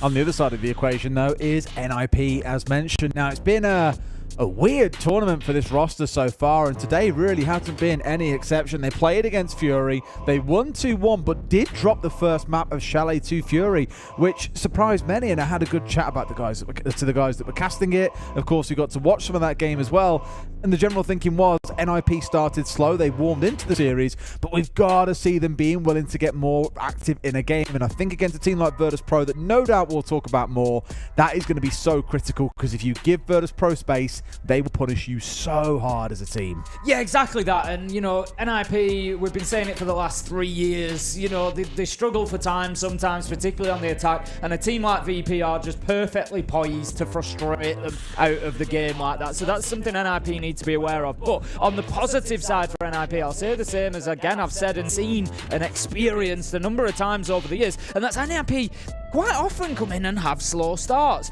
There is always a point in a tournament where NIP will activate. The question is, do they make it far enough to activate or not? Or do they, you know, do the slow performances cost them before they get there? But there always seems to come a point where they just switch on, lock in, and it's like all of a sudden you kind of like, whoa, where did NIP come from? And it's sort of wondering whether, you know, are they getting to that point now?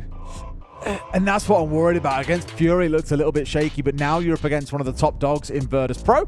Here's where we're going to, though. We're going to start things off on Cafe. That was picked out by the side of NIP. Interestingly, Virtus Pro opted to start an attack.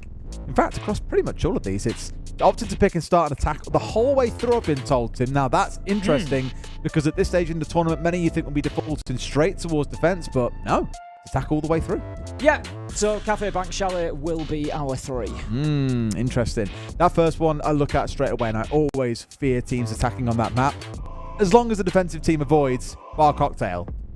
Resident hater of Bar Cocktail is in the room with us. And so I think really if we do see a good defensive game coming out of the pickers of the map, we do see them come out on top, that'll get this series really going for them. But again, I can't really ignore that VP have just been that team. They look a little bit transformed with Pasha alongside old Team Empire. And although maybe they haven't come out and lit up the stars the way that everyone hoped they would, let's not forget they tied for first place with W7M, only winning by round difference and getting this auto buy here.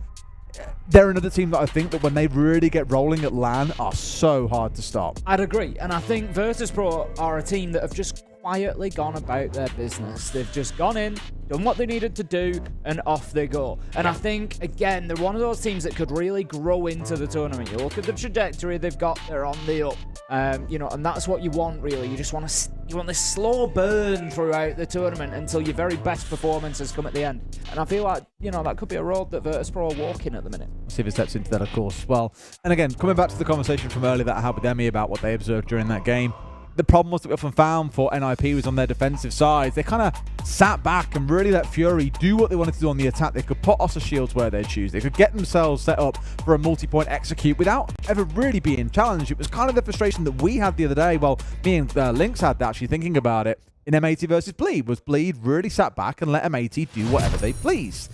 And hopefully we see a little bit of a turn in fortune this game. The NIP have learned from the 3 maps they played earlier today, and they come out a little more aggressive and willing to get in Virtus.pro's face. Otherwise, VP could get off to a good start on the attacking side, take this map, and then run away with Bank as well, making it a 2-0. Of course, we're hoping not, but time will tell. Now, Tim, we spoke a lot about the bans earlier for DZ's game. We said how they're always banning away DKB and Azami.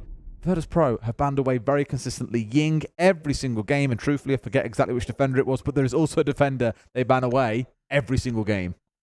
Well, Grim will be the first choice for NIP. Ying will follow, as suggested, and then we'll see if this jogs your memory as whether the defender seems or sounds the same. I think it's going to be one of the 4 that we would expect. Azami. Azami, Yes. there you go. And then that will likely be followed up potentially by a Valkyrie here on Cafe. A lot of use for Valk does come in, but we've also, of course, got Solis, very useful underneath. Lots of vertical destruction that can be used. So the final one will be the Valkyrie, as suggested. It's almost as if I've watched this before. Almost as if we've seen quite a few games of Cafe so far this competition, Tim. We have actually seen quite a lot of Cafe across the tournament, which somewhat surprises me, but all maps, I think, getting pretty good playtime and good spread. It's not like there's one map that's kind of been left out in the cold. We are seeing a good balance across the board, to be fair. As mentioned, starting on the defensive side is NIP, and we're going to kick things off, Tim. You'll be delighted to know, not in Bar Cocktail, but it's going to be in Fireplace and Mining, but that still means you are very likely to see some defensive setup on this top floor to try and burn through time of Virtus.pro. Something that historically they haven't been the best at making use of. They have been criticised for being quite a slow team, as have NIP. So I think a lot of this will really come down to the attacking side of things and how these two teams approach the game. Yeah, that's it. If one of them can particularly come online on the attack and just work with a little bit more pace, a little bit more speed, we've seen over the last week that in this current meta, it's been quite easy to frustrate teams out of those attacks, to really slow them down. And some of the attacks that have actually been most successful have been the ones with teams just rushing into sight and saying, you know what, we're not going to play into your games around the map. We saw it earlier in the Dark Zero game. They took a couple of opportunities to just get themselves in there. I'm thinking the kitchen attack on that Haven Labs particularly, one that Bolo broke down for us in his post-game interview. And so that has been a success sometimes. Again, Cafe doesn't really lend itself to that too much. Mining, I guess it does have the external window, but you really do need that top floor clearance before you can just be diving into sight. What it will actually give to VP, although they're not one of the top 3 teams. We were talking a lot about Sonic, G2, DZ being the only 3 teams at 50% or higher attacking win rate. VP are no slouch. They're actually in 4th place at 48%. So one of our stronger attacking teams, and our 3rd, I believe, to G2 and DZ when it comes to the percentage of rounds that they attack, where they actually get the diffuser down. So very objective focus, very, very good on the attack. Again, that could be the difference maker, but it's all going to come down to how disruptive NIP feels coming into this game. Yeah, I mean, these players on various rosters across the years have always been well known for going in with a plan and being able to make it happen, you know, one way or another. They are a team of players who will sort of wear you down. Players like Joystick, Shepard, you know, if they see those opportunities in that bit of space, they will take it, and it's very much, this is our plan. We don't really care whether you know what the plan is or not, because we're going to do it, and we're just going to do it better than you can defend against it. So NIP are going to have to hold on. On the flip side, one thing I would say for NIP on the defensive side is they're actually very good at controlling rounds. So you'll often see them, Muzi, Pino potentially coming in, picking up those entries, and then they'll just frustrate a team for a minute and a half, not really engage, just step back, burn time, and then hit them hard in the final 30 seconds. And NIP are very good at forcing teams to sort of play to their tune. I mean, right now they're doing just that on the side of NIP. The Goya canister burning out, bearing in mind we're a minute and 45 to the round, and VP haven't even got through Cigar yet. A reminder, we are defending on the downstairs. We are inside of mining. We're not on the top floor. Yet until now, VP have burnt 2 minutes trying to get control of this top floor. Not working the way they want, but now what you are seeing is pretty much the entirety of NIP drop down, flooding back in towards site there because they feel they've wasted more than enough time. And that's what I was talking about. NIP controlling the game and the clock there and saying, you know what, we're not actually going to take those engagements. We're happy with what we've burnt. We're going to keep ourselves alive on site. And you've now got even more work. You've got a new puzzle to try and solve. Psycho has got the Nitro in hand underneath. Cons actually opens things up with the kill onto Dan. The Nitro's close, but just not quite there. And 4 versus 4 as Joystick gets online, picks up Cons for the late trade, but Psycho is there directly for the trade. 4 versus 3, 20 seconds, Des. They've got to get moving pretty quick here. It's been played very well by NIP so far, but ultimately it comes down to the gunfights as they try and work their way forwards. Pretty much every drone was dead with 60 seconds left on the clock as well. Shepard going in blind here, round in the corner. Can't quite win out his own gunfight. Always gets one more, but there's 5 seconds on the clock, and with all these players to find, it's simply not going to happen. Virtus Pro just a little bit too slow in round 1, and NIP just stab at them from the shadows and take a very comfortable round 1. Yeah, always in control, always in the driver's seat there, NIP. Did a fantastic job, really. And to be honest with you, it's a little bit of a problem, potentially, for Virtus Pro here. NIP didn't really need to do very much on the top floor to burn that 2 minutes. They'd set themselves up well. You know, they'd caused little questions, little problems for Virtus Pro to solve. But Virtus Pro, like you say, just very cautious. And I think it was something we heard from Joystick in an interview 18 months, 2 years ago now, where he said, you know, yeah, we've been in a situation whereby we're just not acting on the information. Like, we're getting the information and then we're just not sort of doing anything with it. We're not aggressing. And that very much looked like that to me. It's like you're on the roof, you've got the drones, maybe a bit of over-droning, rather than going in and trying to do something about it. So we'll see whether Virtus Pro can get moving. NIP may have given them the perfect site to do it on. We're going up to the top floor. It's going to be cocktail and bar. Interesting that they've tried twice now to make Shepard work on the Kali as well. There's a point once walls have been opened up, for example, through storage or through towards bar, where actually there are a lot of very good long angles across this map where you can make great use of the Kali. But honestly, I think the main use case for it is less so the actual rifle and much more down to the gadget. Of course, it's like a sort of AoE once you've deployed it where it can destroy gadgets. You're looking at things like news jammers, or when you've got 4 charges, it's quite useful to get rid of the Wamai magnets, things like that. Goes through castle barricades, destroys gadgets in an area. It's still quite powerful just as a raw gadget by itself without the need of being able to remove electrification. And that's why I think they're trying to make it stick, just running around instead with the secondary and saying, you know what, this is actually good enough for us. We don't need anything else on this Kali. It just does what we need. Always is on the piano rappel, which we quite often see the Zofia playing on, just in that position to try and clear out these castle barricades, which is exactly what we're seeing at the minute, just sending in those gadgets to make sure that they don't get caught out by the Wamai magnets, and then the explosives follow to clear out those castle barricades and just allow a little bit of pressure to come onto Cigar Shop so that the player in behind it was Cons in this case, has to move away because they can't stay there safely. Cons has really blocked himself in. I thought for a second he was pretty much guaranteed to be dead to right. So by the looks of it, Virtus Pro realised the FNAT mines hanging around top red would have really made that drop a bit deadly for them. And so opted not to. But again, Tim, we're coming to the minute 15 mark. We're not even inside Cigar yet. We're not actually inside Piano. As I say that, someone actually repels in. So we do now have control of it. But it's still good, slow work, I guess. If this was a different site and it wasn't top floor, at this point I'd start to feel concerned for VP. Dan just looking to create a little bit of an angle there, but doesn't find anybody. Instead takes the slightly more dangerous peek straight through. What a nitro from Wizard. Sends it up to the top 4 and slams always on the stage. 1 minute 15 left to go. There was an answer in kind. Pino taken down. 4 versus 4 now. Joystick just finding the advantage for Virtus Pro. Could have been so much more dangerous that, but this is the problem. We almost saw it last time when Joystick came marching down red. It only takes a few gunfights to get one. It doesn't matter about anything else. And Wizard has found one, found a second. Was finding himself caught out here on the walk through because of the hack of the Brava onto the FNAT. He's turning it against him. He's got to try and win these gunfights. Manages to sprint his way across, but can't see the man. The FNAT working against him there, and real smart use actually of the Brava from Dan to hack that out and guarantee that trying to push up top red, it ain't the play, Chief.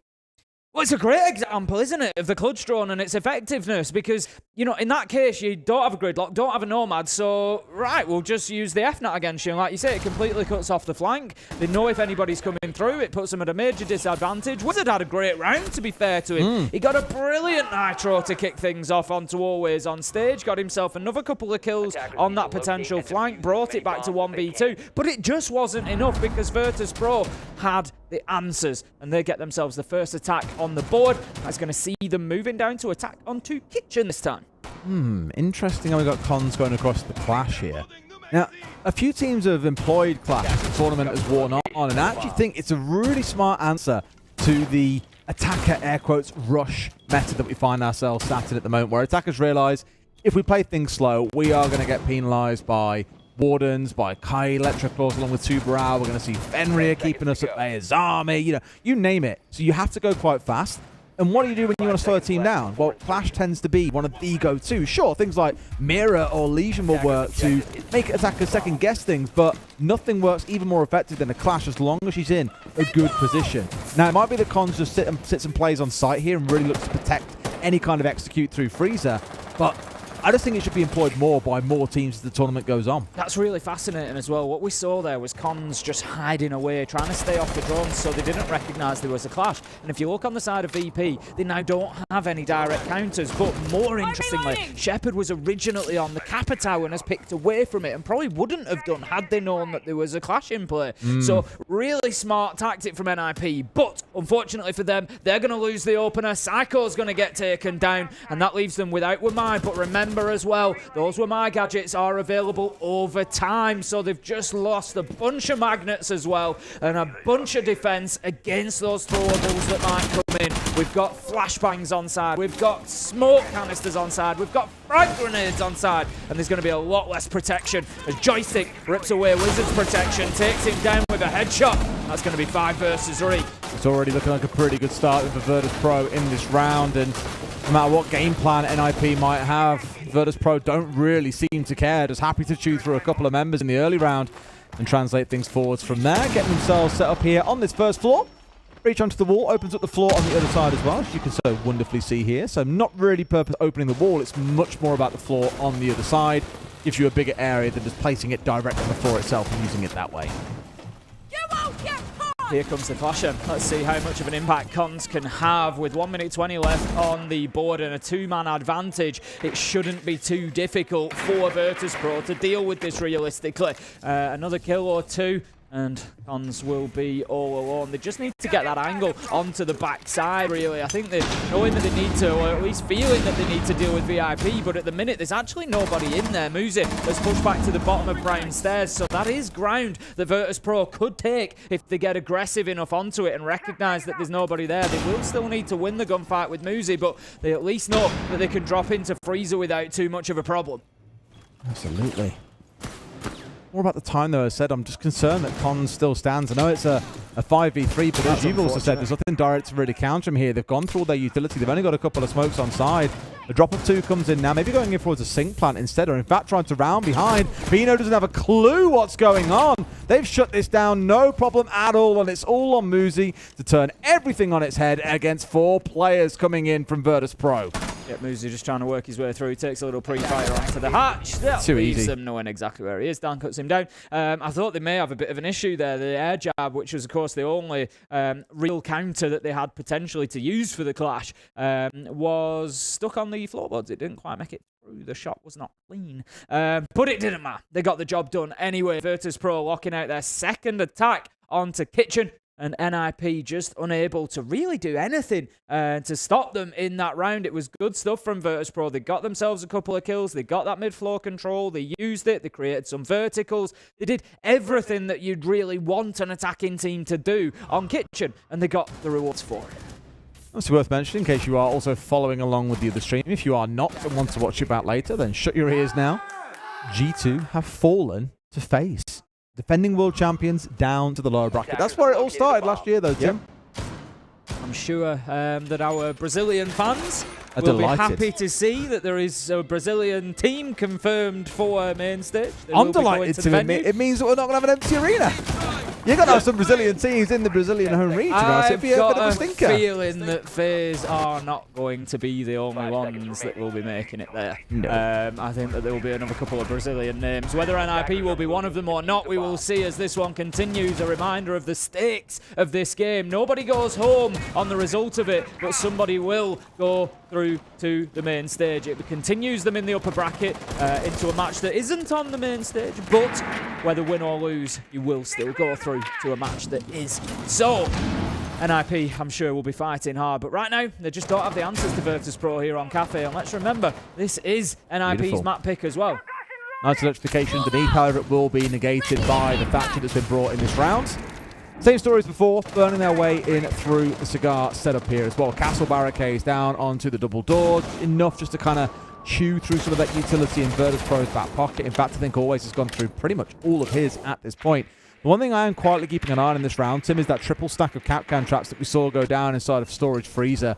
The chance of an attacker kind of just standing there is a little bit unlikely, but the chance that they could tuck away, get on drones for a few seconds, that is more likely. And so VP have got to be so careful when they gain control of this top floor that they don't just find themselves dying to the most randomly placed triple Capcan stack you've ever seen. Dan gets himself to the top of red. Is going to suffer the effects of the FNAT mine up there, but it doesn't really matter too much, except it does tell Wizard somebody's playing there. But Dan, with a beautiful little quick peek across, rips Wizard down and gives Virtus.pro another entry kill. That is now 3 in a row for them, and it's not looking good. One thing I will give VP is they've really shown that a slower playstyle in this kind of crazy defender-favored meta right now is not a bad thing at all. Fenrir arguably is the most impressive thing in terms of this defender lineup as it stands. Not going to see too much use of things like vertical nades even on this particular setup, I imagine, given the site is down on that second floor. But Dan's found himself a second. They're just slowly marching their way forwards. They're picking up kills. NIP have got no one around to really trade or play off each other. And so for Virtus.pro, as long as they can keep on winning their ones, of which Dan is doing in absolute style this game, 9-1, tells you what you really need to know.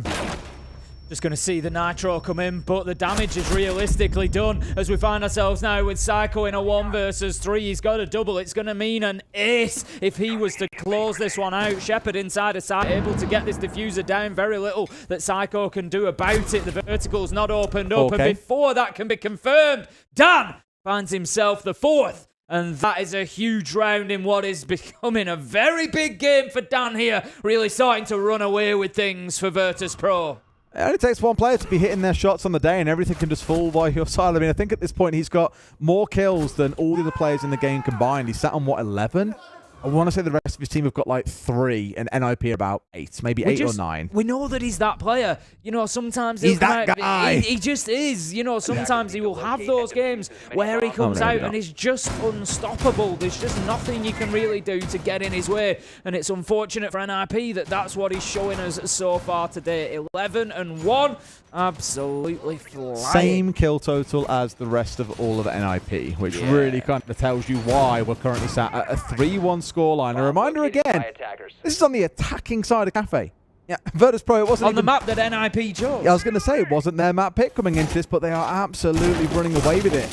A couple more rounds to go before we see that side switch, but this could be real bumpy for NIP, and I'm somewhat surprised that we haven't seen attack timeout coming yet. I think one of the big problems that NIP are facing right now is that Cafe is very similar in a lot of its defenses and attacks. Whichever side you want to look on, it's very, very similar. Attackers want to get on the top floor, they want to work their way down, they want to clear the defenders as far as they need to, whether that be, you know, all the way down if they're in kitchen, or whether that just be clear the top floor because they're in reading or mining.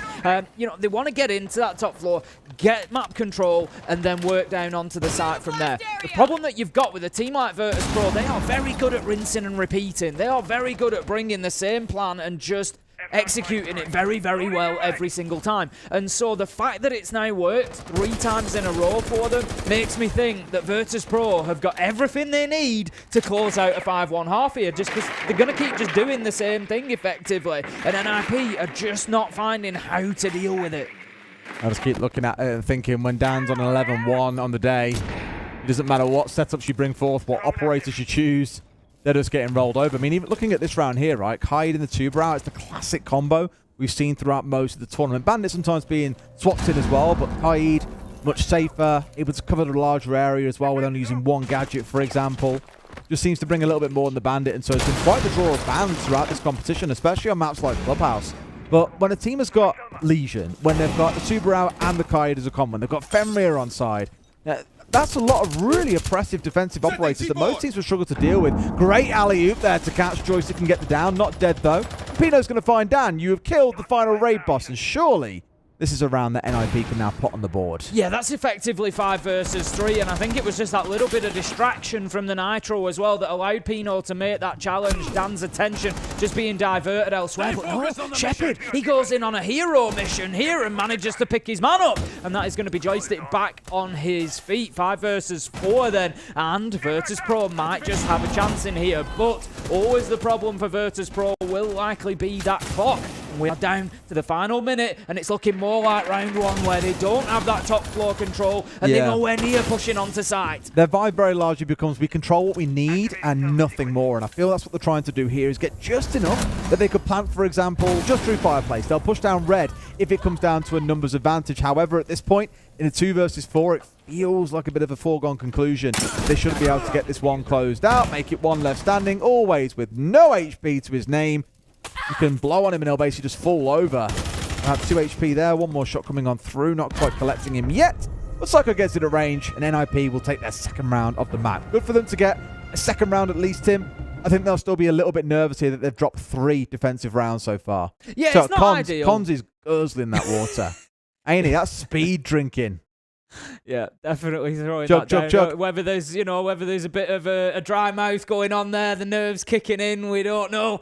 But, like you said, good 2nd defensive round for NIP to pick up there. I desperately just want a 3-3 half. I want a 3-3 half all the way to over. I just want absolutely everything out of this one because I feel like it could become one of those really big matchups. Now then, NIP are going to take us for their final defense back to mining. We've seen them cover it twice. It's win 1, lose 1. So we'll see if they can improve on their round 4 attempt, which saw Virtus.pro win it last time. It started with that absolute beauty of a headshot from Dan down onto Wizard through the floor. Nice vertical angle that he picked up into trade. So NIP need to be making sure they're not losing that opening kill. When they get the entry, they do so much better in the round. They seem quite happy to keep on bringing the castle as well and slowing things down around Piano. Probably aware that they've wasted so much of Virtus.pro's time on this top floor. Like, every round they've tried to work their way through. They're taking a good minute and a half to even get themselves inside Piano, let alone start looking at the sites itself. Similar sort of story here. Got themselves reinforcements going up, castle barricades down white, the cigar double door. Yeah, you name it. Once again, trying to turn this top floor into a fortress. Ash is going to get himself up onto the half roof, bakery rooftop, sending the drones and continue the support work that he's been doing so far, droning for the others. Want to get Dan and Joystick in really on the entry and start taking some of these fights up on the top floor. Only 30 seconds in yet, so plenty of time for Virtus.pro, not running short just yet. So Joystick just opening up the angle in the hatch there onto red stairs, allows him to watch for any movement around there until the hatch gets open, and we start to see that utility getting cleared out of Piano as well. But for the time being, they've still got Wizard playing underneath there. He does, I think, have the Bailiff in hand, so will be able to open up some verticals as well. So just something they need to be aware of if they're dropping into Piano. Probably another thing to be aware of is that NIP have no Wamai in this round. They brought it in the vast majority of their rounds, which means things will connect when they get fired out. Always, for example, have the concussion come out first, realise, oh, nothing has caught this, and just very simply with 1 impact took out the castle barricade.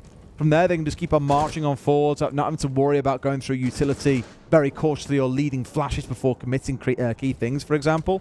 So Ash, Joystick can turn around and get things done. Already seen Always go ahead and do exactly the same. And probably most importantly, those EMPs are very, very safe to hold on to here as well and start looking for these electrified walls if they want them open. Maverick, though, does at least shortchange that. Doesn't matter if it's electrified or not. If you've got an EMP or not, you can still burn your way through, as we're now seeing. Yeah, and Virtus.pro are kind of happy to just leave the players over on the east side of the map here. They're not getting too involved with those gunfights over in Cocktail because they don't really necessarily need to. We can see Wizard there choosing that Bailiff I suggested he would be carrying. This time, instead of thinking upwards, he's thinking downwards, and he's giving himself a little escape route should he need it, opening up the hatch there. We're going to see the Boogie drone just going off and creating those verticals now. Joystick manages to pick up Pino, and Virtus Pro have got control over the top floor. Cons, interestingly, is just hiding away in reading at the minute. He's just, there you go, he's just tipped himself out of there so he can get an angle up underneath the new hatch, and I'm not sure Virtus Pro are aware of that. If they overextend, they could lose their lives. Wizard I'm watching out for here as well, because there's 3 players all coming down red, so he's in a spot to be able to do a little bit of a backstab if they work this out well. Pasha, though, is on the hunt at the same time. Dan has found Psycho, so now all control is in their favour. EMPing out Mansion for any C4s that could come through. Wizard's been dealt with. That was their only backstab attempt. And Muzi, now in a 1 versus 5. This is going to be a 4-2 half to VP. Yeah, almost certainly. Shepard managing to get the diffuser down there, which has not been something that Virtus Pro have managed to do as consistently as they maybe have done previously. We said they've been very objective-focused, but they won't mind because they come away 4-2, picking up the last one with a flawless round, and it just sets them up for a big second half here. But we always have that question mark when the sides switch. Will Virtus Pro be able to carry that sort of momentum through onto the defensive side when they can't necessarily be as aggressive? Yes, they can take the fight to the attackers a little bit, but they're kind of waiting for that push from NIP. So I'm interested to see Virtus Pro whether they get themselves out into the map here. How many problems do they try to cause NIP on their attack? Or do they play a more turtle approach, which I think could be a little bit of a mistake on this one? All right. Classic that already I'm seeing Shepard jump straight across to playing on the Echo. It's their go-to bread and butter, especially for this site in particular. No surprises at all that it'll be a big part of it. On the other side, NIP, you always have that question. Do you turn towards an IQ to help hunt it down, or do you rely on the ability to make use of the DKB to get things done? The only concern with the Dokkaebi being if she dies, or for example, if you have to use those calls early on, you have very little to deal with them later. And they may be making a big gamble here by getting away from both of those operators and no clear, easy option to deal with Shepard. Of course, as long as he's protected, they'll be able to have an impact in the later parts of this round. But Tim, I expect once more we'll see a full map clear coming in. NIP starting at the top and working their way down. Yeah, this is a real sort of barometer for me of NIP's speed on the attack. Is time going to be a factor for them? How quickly? I'd love to see that, you know, they've got players like Muzi, Pino. I'd love to see them get in and just really move. Get the drone just ahead of him. I always reference Shaiko clearing this map with BDS. You know, you'll have a drone 10 feet in front of him, and 30 seconds in, top floor's cleared, he's onto the mid floor. I want to see that sort of confidence coming out of NIP. Just get into the map, get a drone ahead of somebody, and get clearing it out. Get that ground so that you're not wasting too many seconds when it comes to later in the round. Especially when we've seen, I mean, we can have the beauty of hindsights and outlines for hindsight of outlines and top down. We can see that every single player from Virtus Pro is on the ground floor. Now, as long as NIP figure that out pretty quickly, and I'm really curious to know what it is that Twitch is waiting out for here. Is it because they're not expecting to find a tweet? Oh! No! That is unbelievable patience being shown, and they pay the price for it. That is what happens, and why you have analysts on your team to sit and do counter-analysis and counter-prep to know the tendencies and habits of enemy teams. Really smart stuff. Absolutely beautiful from Psycho there. Like you say, getting his just rewards after he's sat there waiting for almost half of the round. But will it be enough? We can see that Virtus Pro are in control of the mid floor. They've got the dining hatch open, so that gives access into Freezer, and they can now go to work opening things up. Pino on the book, you can hear the skeleton key going off above them, so they are bang on time here. They've been opening this mid floor up from about 130, 140, so there is no excuses now for NIP in terms of time. They just need to open enough verticals to force everybody out of sight. They need to clear VIP, and then they can really start pushing forward. Dan is in a critical position right now. That's a real stinger, because now you've lost the Echo as well. I mentioned them, wanted to keep him alive late. I think he died on Flower, and it's in a spot where you were waiting there, hiding away, that's the one, waiting to make use of those yokais, and it's simply not going to be a thing. Now, with the Oscar on side, you absolutely want to make a Freezer drop work, but in a 3 versus 5, things start to look quite easy for the Brazilian side. It really will take a big mess up for this not to work in their favor. They've dodged a VIP player. They're inside of sight, and Cons, golden opportunity here to get this diffuser down. Doesn't even need to deploy a shield at this point, Tim. Yep, Dan's having to scurry back through the bar instead of the way he would have liked. But Pasha somehow is able to just walk through the middle of the site and put the diffuser down cold on the ground. What a play way he makes to take out Cons. Oh 3 my. versus 2 as somehow Virtus.pro have just completely swung this, and NIP are reduced theirs to nothing more than a hatch drop. What a play from Virtus.pro. I'm baffled at how on earth Pasture has managed to get away with that. He was being threatened on the vertical angles, and whether he's caught someone on a reload or what, I'm not sure, but has managed to run underneath a vertical cover, get rid of Cons, who has zero protection from anyone. Like, we had the player who was outside Freezer, who had the cross angle. We had the Freezer hatch obviously open in a spot to be able to help things out too, but there's just not enough cover. And look, 2 players managed to make it. Honestly, baffling, and NIP will be kicking themselves because they were in such a man advantage situation. 5v3. They'd got rid of the Yokais, and still Pasha sneaks it away right underneath their nose. Realistically, in that situation, with the plant going down for Cons there, you need one of 2, if not both of these 2 things. You need somebody in Fireplace with a vertical, opened up above him, that can cover that double door that Pasha's just been able to run through for free. You need to be controlling that area so nobody can push the bomb chassis. The alternative to do that is potentially to have somebody in Freezer, either on the window or behind the bomb chassis, looking out in that direction. Basically, somehow you have to stop that cross. You cannot allow them past double door, and Virtus.pro have just shown exactly why. Pasha recognising that there was no cover in place. He rolls the dice. He can't necessarily know that 100%, but he's got a good idea, and boy, does it pay off. What a round from Virtus.pro. Even if he'd failed, there would be a second player coming in from double door as well, so there's 2 spots really where the verticals have failed NIP a little bit there, unfortunately. I'm sure they'll clean it up for next time we go back to that site, if we have to go back to that site, Tim, because it could be 2 rounds left, and I've already been there. Well, there's no real reason for Virtus.pro to return. They can't for at least the next couple.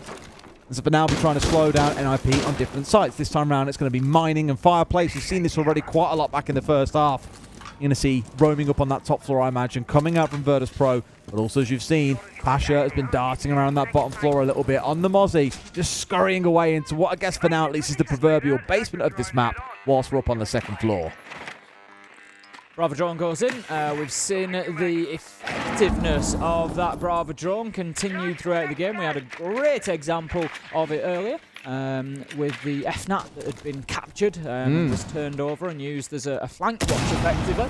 So more electronics will be captured and will turn themselves over to work for the attackers. Cons making good progress across that top floor, forces Dan to drop away. And again, this is good. It's confident movement from NIP. They've got themselves in the top floor. They've forced players away from Cocktail. They've got full control now. And that's within a minute and a half. That's good stuff from NIP. I think VP just also showing the due respect there as well, not wanting to hang around too long and get yourself into a massive scrap over this top floor when they've used enough utility. They've committed into KB calls, for example. They've chewed through half their drones. They've thrown flashes at you. It's a pretty good time to back away and instead start playing on the site. So a good successful roam, even though no kills have come their way.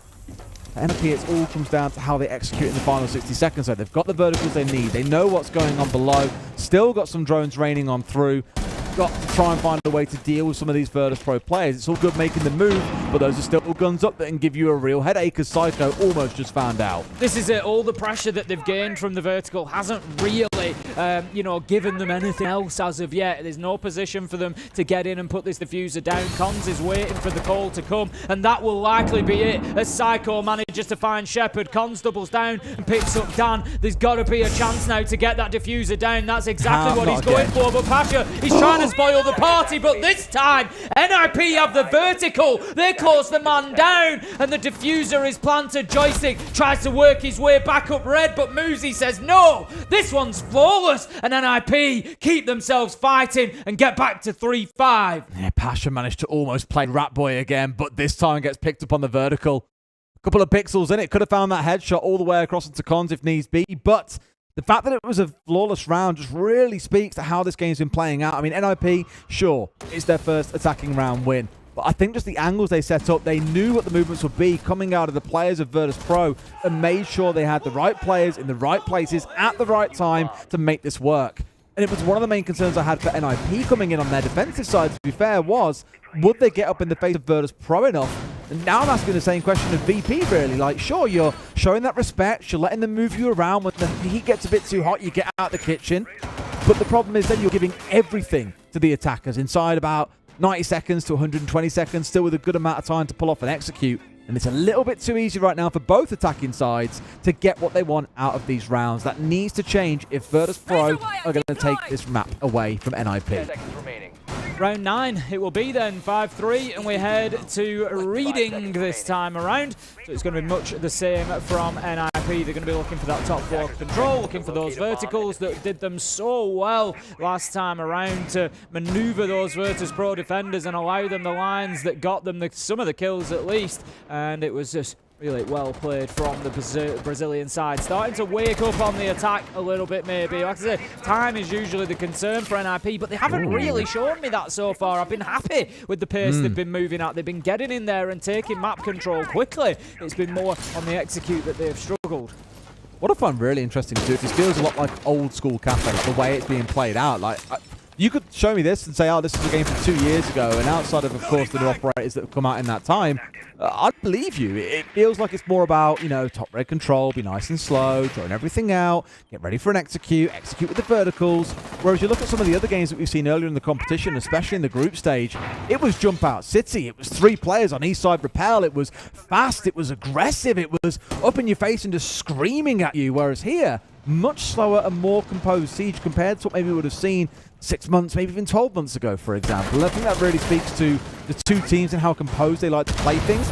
This round may be even slower, arguably the slowest of the bunch, given we've got that Monty on side from Psycho. Going to see Dan detonating the Vulcan canister just to slow down Psycho in his push across. He does have Cons and Muzi in support as well, so top floor has now been taken over once again by NIP within a minute 30. They need to be careful. Nitro's still in hand. Dan, he will deploy you. I'm going to leave it there for the time being. He's just waiting for his opportunity, waiting for that sound call to come through where he can, I mean, he'll be hoping to pick up somebody like Psycho on the Monty so they don't have to deal with it. But for the time being, NIP, they've got themselves control, need to get some verticals. They've got breaching charges in the hands of Cons that will be able to do that, as well as Pino with the skeleton key, and they're just clearing out that utility that's going to allow them access to the plant spot. But there's the Nitro. Dan was waiting. He knew what he wanted, and he got it.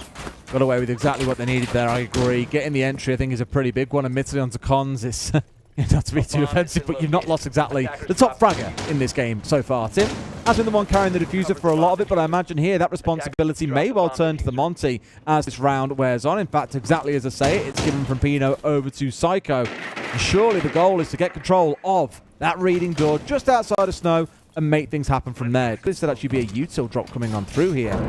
Psycho's actually going to drop in through util, as you say. They have to know.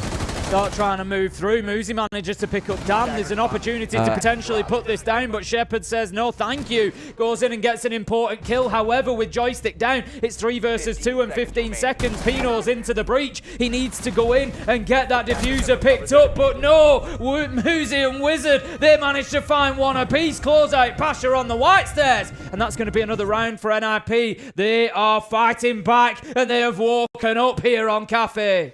Again, it's turning more and more into this vertical gameplay as well. Like, I think that's been the real defining piece of this half, has been NIP's vertical control has been fantastic.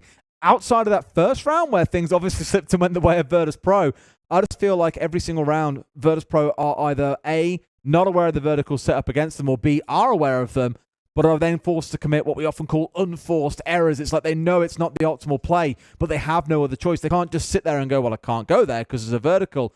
You have to chance it like we saw back in that first round. But this could be a 5-4 scoreline to NIP right now, if not for that first round from Pasha's excellent hero play in the middle of it. So unsurprisingly, Virtus Pro said, right, 3 rounds now. We have been battered by these vertical angles. We've got to change something. What is it? I think it's really hard to call because NIP have got this very slow-moving front line. They get control of the ground they want. Virtus Pro showing the respect when they need to and not getting themselves killed for seemingly no reason. And even with the C4 early in the round to try and help them out, it's still not going their way. It feels like NIP are on the road to a comeback.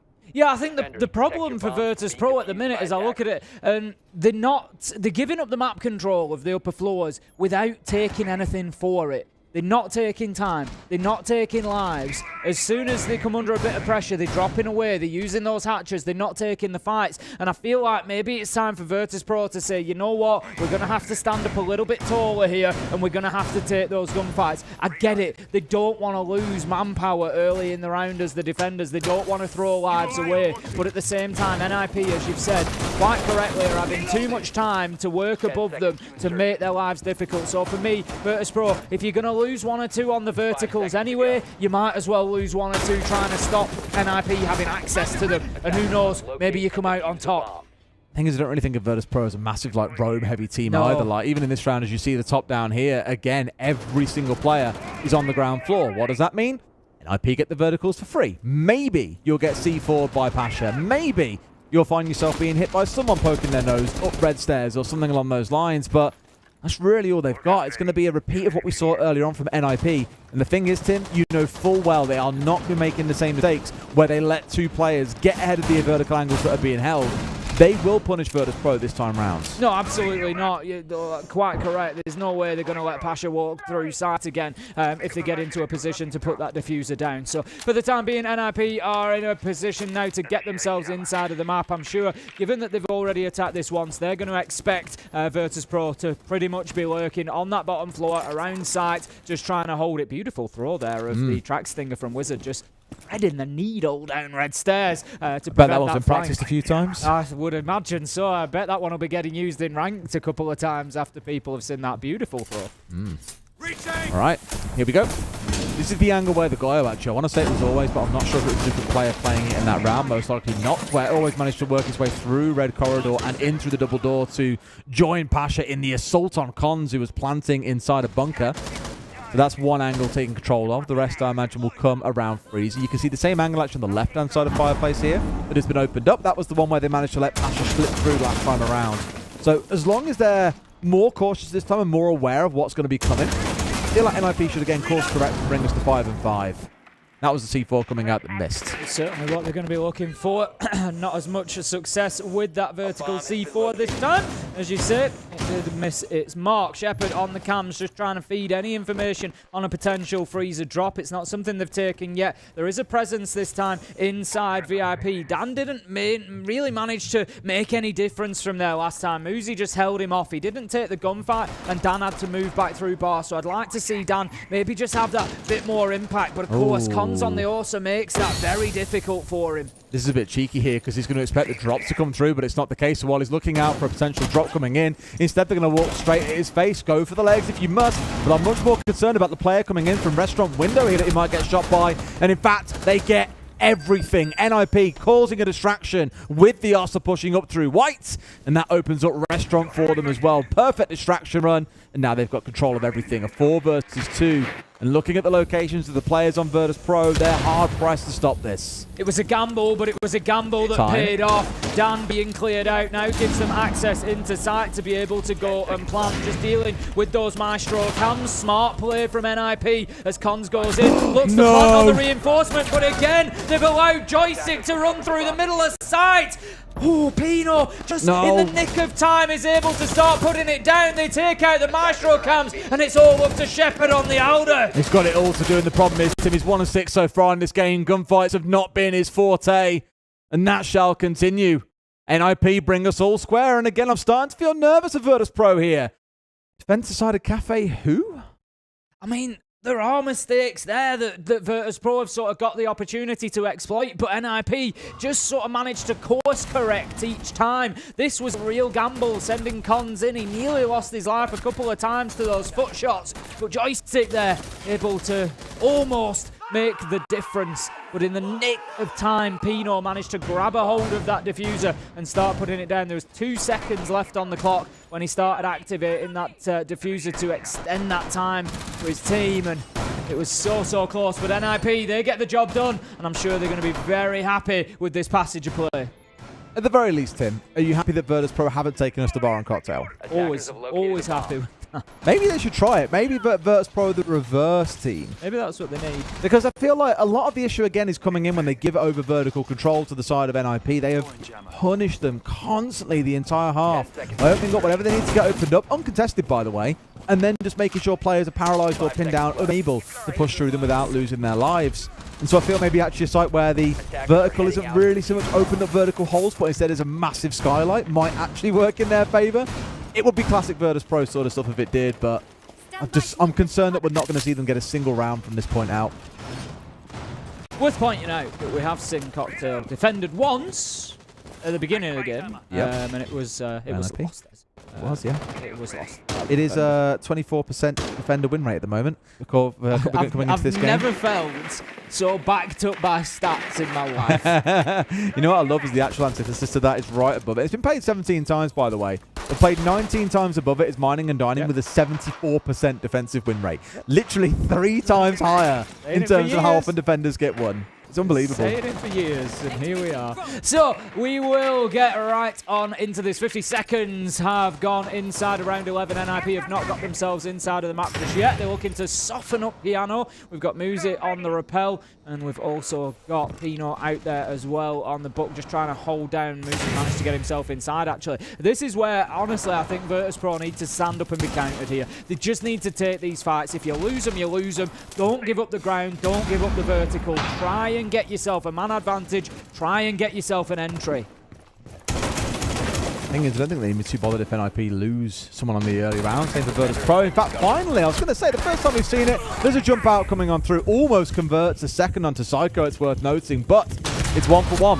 And really one of the only players getting kills on the team is now off the board in the form of Dan. 18-6 he currently stands. And sure, may have got themselves a second as well. But NIP still have the 3 versus 4. Dan's got the entry in the last 3 rounds, and Virtus Pro just haven't been able to convert. Joystick able to use those warden glasses to just wipe away the flash effects and allow him to continue in that position behind the shield, and NIP don't really have an answer to this right now. He's going to have to drop away. The pressure was mounted, and there's the kill as Pino picks him up. And again, NIP just so great at problem solving and just that communication. Joystick's dropped, so they know where he's going to be, and they're ready for the challenge on the vertical. 3 versus 3 as there's 45 seconds left on the clock, and here comes that push from NIP to now get themselves inside a site and have an opportunity to put that diffuser down. Again, something that they've done consistently well so far on the attack. Jeopard getting threatened from the verticals here. Might be dead to rights. They know that he's stuck in that back corner. Psycho's hanging on the door as well. Just about gets out. On about 25 HP. Similar story for Always. Literally down to 3 or 4 here. And Pino's in. I wish we had the stat on how many kills have come from verticals this game, because it is absolutely ludicrous, Tim. Cons goes to take the drop, but that's the diffuser. Pasha has managed to flank up downstairs, and that's a big error from NIP. They're going to have to play for kills, and boy, the Virtus Pro know it. They are just running for their lives. Always takes one down inside a site, and what a round for Pasha to grab for Virtus Pro. Just not tracked on the downstairs as well. They thought they had all the info they needed. Pasha at the bottom of Brown, just not known about, pops up at the perfect time. A second later, Cons is probably past him, and that diffuser's going down, and they've got all the cover they need. By hook or by crook, Virtus Pro are now at map point. If they nick this one, Tim, it's going to feel so hard done by on the side of NIP. But really, it did come off the back of this start. It's worth noting. Like, I will give it to them. It's the first time we've seen a jump out or any kind of real aggressive play come out of Virtus Pro. And yes, you've lost Dan early. Not the end of the world to lose the Aruni, because you've already got the gadgets down, for example. Still a bit of a kicker, but it's enough to give them that small tickle of an advantage where Pasha can slip the net and make a big play come round end. You just feel like that could be the moment for Virtus Pro. They've lost a good few rounds in a row at 3 prior to that, and they were just sort of a little bit beaten up, but that just has given them that injection of energy, that a little bit of vigor to fight their way back into it. So great stuff from them as they now move into round 12. I said I wanted as much of this matchup as we could get, Des, and they are delivering right now. Yeah, there's still potentially so much more to come as well. Far from done just yet. Something just tells me, Tim, that this ain't going to be a clear-cut win for Virtus Pro, and probably we're going to find ourselves going through to O-word. We'll see if we get there, Des. We'll see if we get there. I have severely limited myself in the use of the O-word so far through the tournament. I'm keeping it for the big moments, and we will see whether this is going to be one of them. But is this a big moment coming up? could be in the grand scheme of things. I mean, when we're actually going there. I mean, you know, I try not to talk about it through the first 12 rounds, essentially. I'm trying to wait for us to get there. One thing I'll give to both teams, actually, they've been very good at killing each other's drones as the game has gone on as well. And in this round, it's going to be even more pronounced because you've got the Mute and the Mozzie on side. I speak about that when you see it in combo. It used to be with the Vigil, but these days it's the Solus, obviously, right? Here, at least, not being employed all that much. Neither team really leaning into it because neither wants to get too jiggy on their own. But I'd argue, actually, it wouldn't have been a bad idea given the fact that backstabs from below seem to have been the answer to a lot of problems coming in for both of these teams. Either way, still 5 versus 5 here. Nothing too crazy in terms of throwing themselves out of windows, but a C4 attempt did come through. Problem is, Tim, there's still 3 more C4s to go. So really hope NIP have got them fancy feet on this round. Virtus.pro should have a real good opportunity of closing this out. As we've said, 75% pretty much defender win rate for this site in mining. So Virtus.pro certainly have the location. The question is, do they have the ability to hold on to it? They lost it last time around. The top floor sweep is going to start coming across pretty soon from NIP. Expose himself to moves. Yeah, look, that's a classic observer curse moment. That is, you're watching the angle forever. The moment you flick away is when the kill comes through. Gets the down.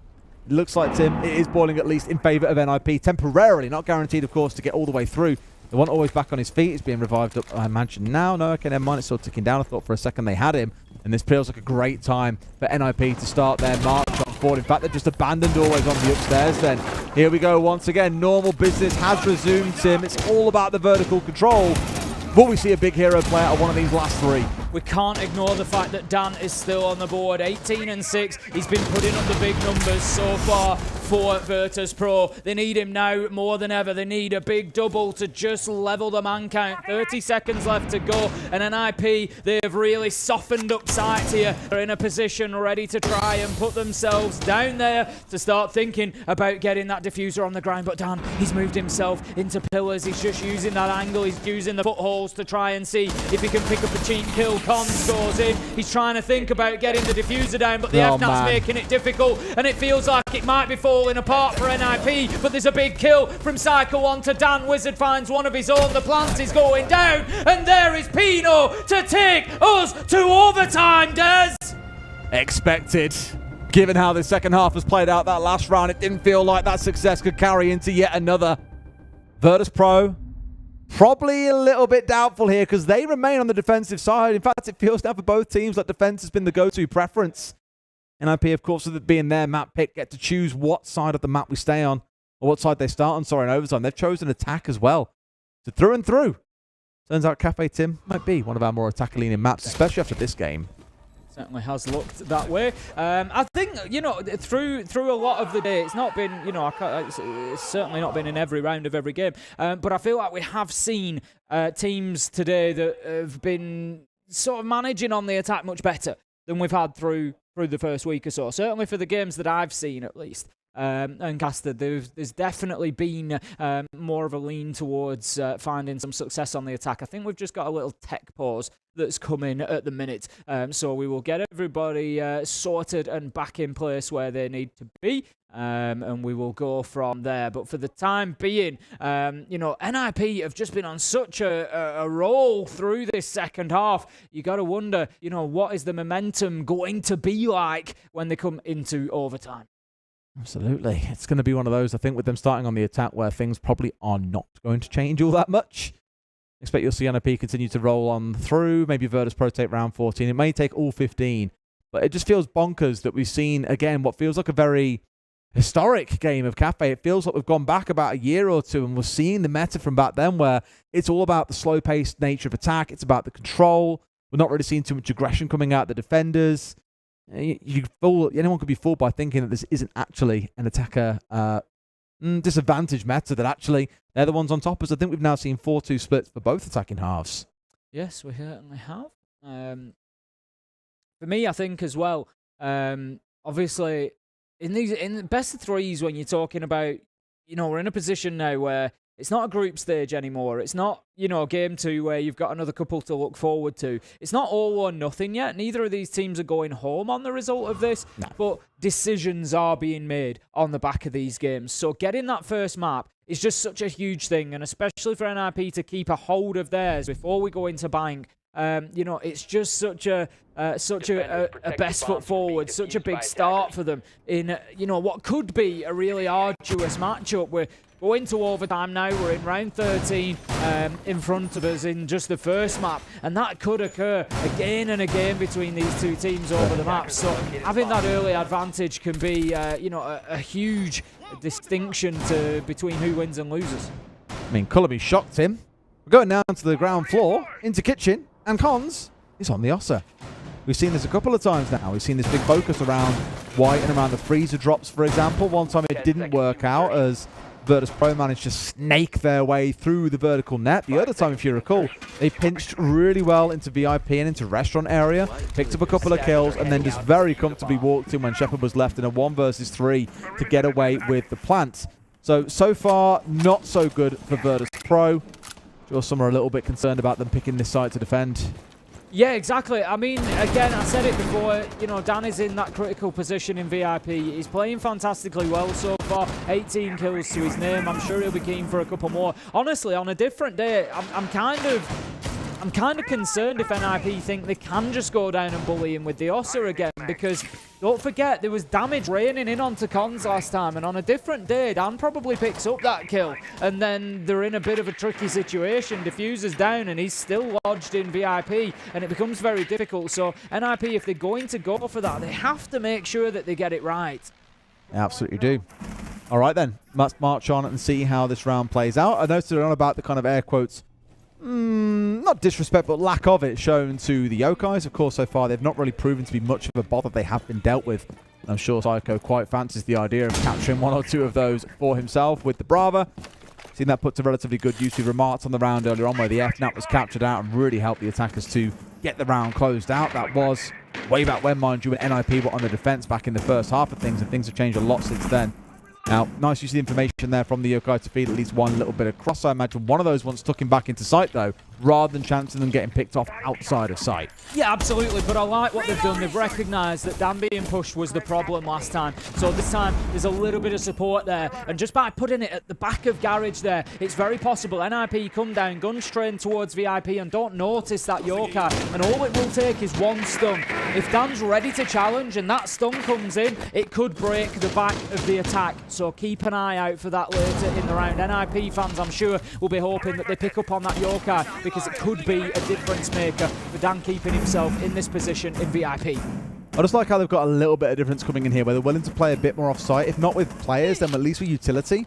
Like, I think you've got Always ready to swing inside a restaurant. You've got Dan playing inside a VIP. So once again, there's this 2-man pairing on this side of the map looking to threaten onto White, make it a third with Pasha also playing around here. But I expect this means that probably what you're going to find is NIP just ignore this and try and go for a pretty standard freezer take, as long as they're not too worried about what can come in from VIP. You've still got that Warden sat there, and sure enough, Cons is in. Not quite panic stations yet for Virtus Pro, but they haven't got a lot of time to correct this. Yeah, I like this. They've actually just bypassed Dan. They've just rushed in. Muzi manages to pick up the kill then as he tries to rotate. Always is in VIP as well, but he does get the kill onto Muzi. That could be big as it puts him on that backside, but the plan is going down. Cons comes off it again. The Yokai phone just stunning it out over and over. It's going to give Always an opportunity to potentially get in and have a say in this last minute of the round. Psycho they can't get it. the kill. They've got to get this. That was the Yokai use I expected to see in earlier rounds. Critically, Tim, it's a defense win on the downstairs, but he has terrorized Cons there with the use of those Yokais. NIP being quite slow to start things off, of course, execute with about 30 seconds left. It was just a juggle job then for the Yokais, and even when they had 3 players all sat around bunker at the close against the final Yokai, they still couldn't get things done. And I guess this is the risk when you don't have any players in sight with Cons. He is left at the mercy of any utility that can terrorize him. It could well be the Yokais. It could be things like the Evil Eyes. And it was only later in the round that they realized, we've really got to get someone in there with him, guys. And they just couldn't do enough about it. So a good round from Virtus Pro. They go into the attack inside, and Tim, they could steal this one away 8-6. They really could. You know, a great finish from Shepard, essentially. 1v4, and always made a smart move. He rotated into VIP. So they kill Dan and they think, right, VIP's clear. And NIP, I think, had failed to recognise that a second player had gone on in there, because then Always was able to come, hit Muzi on the flank and really pressure that backside. And I feel like what that did was just create a bunch of chaos, where then you've got 3 players going, my God, where's the Yokai? Are we going to get pushed by Always? There was just too much going on, and it gave Shepard the opportunity to just stun out the end of that round. And NIP, they are going to be kicking themselves, because that one was there for the taking. Completely agree. Going back to what we saw in those first 6 rounds, I imagine here then, once again, seeing Pino on the castle. So the almost entire first half of the first half of this map, and Always is always the one to get up on the south window, as he's done here, and blow his way through onto that to clear things out for his team. This time round, still no Warden to face off against. They should be able to burn through this, and he's just realised, yep, pretty safe to do so. But I like this movement straight away, as NIP looking to try and get up in his face here. Psycho in particular, the one stepping across. Going pretty good in this map, it's worth noting. He's had a pretty quiet competition so far. Had a pretty good map 3 earlier on against Fury, and here he's sat at 13 and 8. Looks like he's really warmed into the day. You got to remember, you know, mentality-wise for NIP as well, there's a lot on the line in this game. They've already played once today. It could become somewhat exhausting. Don't forget, you know, we're here in Brazil. The winner of this match will go through to the live stages, so you know that you're going to have, you know, if you're NIP, you're going to have that day in the sun on your home soil, and there's a lot on the line here, and Virtus.pro trying to play spoiler. It's 7-6, Virtus.pro on the attack. They are starting now to work across that top floor. Wizard taking a lot of damage as Virtus.pro have actually walked on into sight. But what a beauty! Hits the headshot onto Dan through the soft wall. Shepard there for the trade though, and starts throwing the diffuser down. And NIP, I don't think they're in a position. No, they are. Pino finds the line through from pillars. There's one down. It's 3 versus 3, but the diffuser is cold. That's funny, because that wall often gets reinforced off by defenders, so you can't shoot from the double window. But Pino has made great use of it back against them. This could turn out to be a real headache for Virtus.pro. Now got to try and get the diffuser and get it somewhere else. Right now it's sat in the middle of sight. It's got Pino watching it. Sure, the other 2 players are off elsewhere, but maybe it's on joystick. We've still got 60 seconds to go to him. It's a lot of time for VP to make this work. It is. They really need to make sure they don't rush this. Always will pick up cons from the window. That's going to close out. He could give information, if nothing else. They know that they need to go in here, but Pino, he's going to be watching. He knows that the smoke canister, there's likely somebody on the way in, so he just starts firing. He can't find his man, though. Pasha does take damage, but is going to be able to stick this almost certainly. And now, NIP, this is the moment. You have to hit the retake here, otherwise you will be going into bank 1-0 down. Smoke grenades coming in clutch right for this plant. Managed to recover and turn it around, and Pino's now got to move out from his hidey hole in hell and make things happen. It's Muzi challenging upstairs, finds joystick, finds a second as well of NIP's done enough to hold on. Always. He's got about 15 seconds to hold here, Tim. Always is going to have to be real clutch here. He manages to find 1v1. He blows above the diffuser, and that is almost certainly going to win the round for Virtus.pro.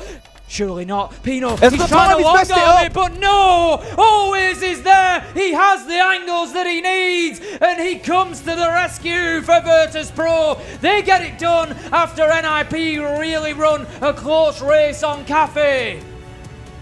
One of the slowest Cafe games I think that I've seen in what feels like a long time, but slow, composed, and control. As much as NIP made a good use of those verticals, Virtus.pro, they figure it out in the end. They get the defensive round win in round 13, thanks to Shepard, who, admittedly at 1-9, not having the biggest impact, but it doesn't matter what scores are on board. It's all about getting those round wins, and that's exactly what the Yokais got away with. That's it. History only shows the final score, and that is the fact that NIP did not manage to turn that back over. All right, over to a quick break before we come up for map 2. See you in a few. Enter the building, and they are bringing some aggression to the lineup here, but they're also just working their angles, working their information properly. Ashen using those warding glasses right as the flashbang pops. Someone repelling in from the piano side of things as Houghton gets shut down from the red stairs. More flashbangs coming in. Ashen has so much time left on this glasses. Will be finding NJR, and with that gives away his position. 8 seconds left as he will find another one, but there's a double stack up on the planks, and Nave finding that kill when it matters most.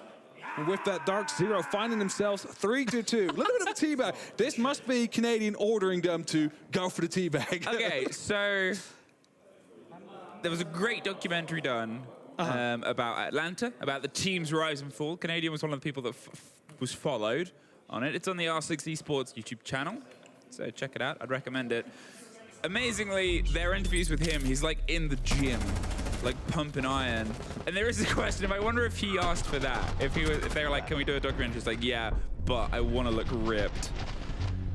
His drive on the vibes, on sort of improving on that level, he does it to, you know, shake the opponents, but it keeps his team's energy massively high. It keeps them sort of heads in the game, engaged. It's very rare to look at Dark Zero and not see them with smiles on their face, even in the longest days, and this is one of them. Because remember, they are here because they won the 2-0 earlier on. They won it very well against Liquid. Yeah, it was a real blowout against them there, sending one of the Brazilian teams to the lower bracket. And for a while, it seemed like we might have had like 3 teams go out there, but you know, how many hours ago was that? That was 2.5 hours ago, something like that. It's 3. It's been very long series. Between these series, there's always the argument of, is it better to sort of play, get warmed up, and then go into the heavier game, or sit and wait? Well, they sort of had the worst of both worlds. They played, then they had a long wait. I'm sure you could recuperate, but you guys know what it's like when you have a nap in the middle of a day. You're even more tired. Depends on how long the nap is. You know how long a day is for Canadian at his age? Bamba opens up. That's the 4th entry kill now for Dark Zero in a row. So they've definitely been able to translate every single one of them so far into a round win. As we see right here. Oh, this is new. Watching the Solace walk by. And that's going to be giving you a lot of opportunity to just use your utility, just use your drones, because the Solace no longer going to be hunting them down.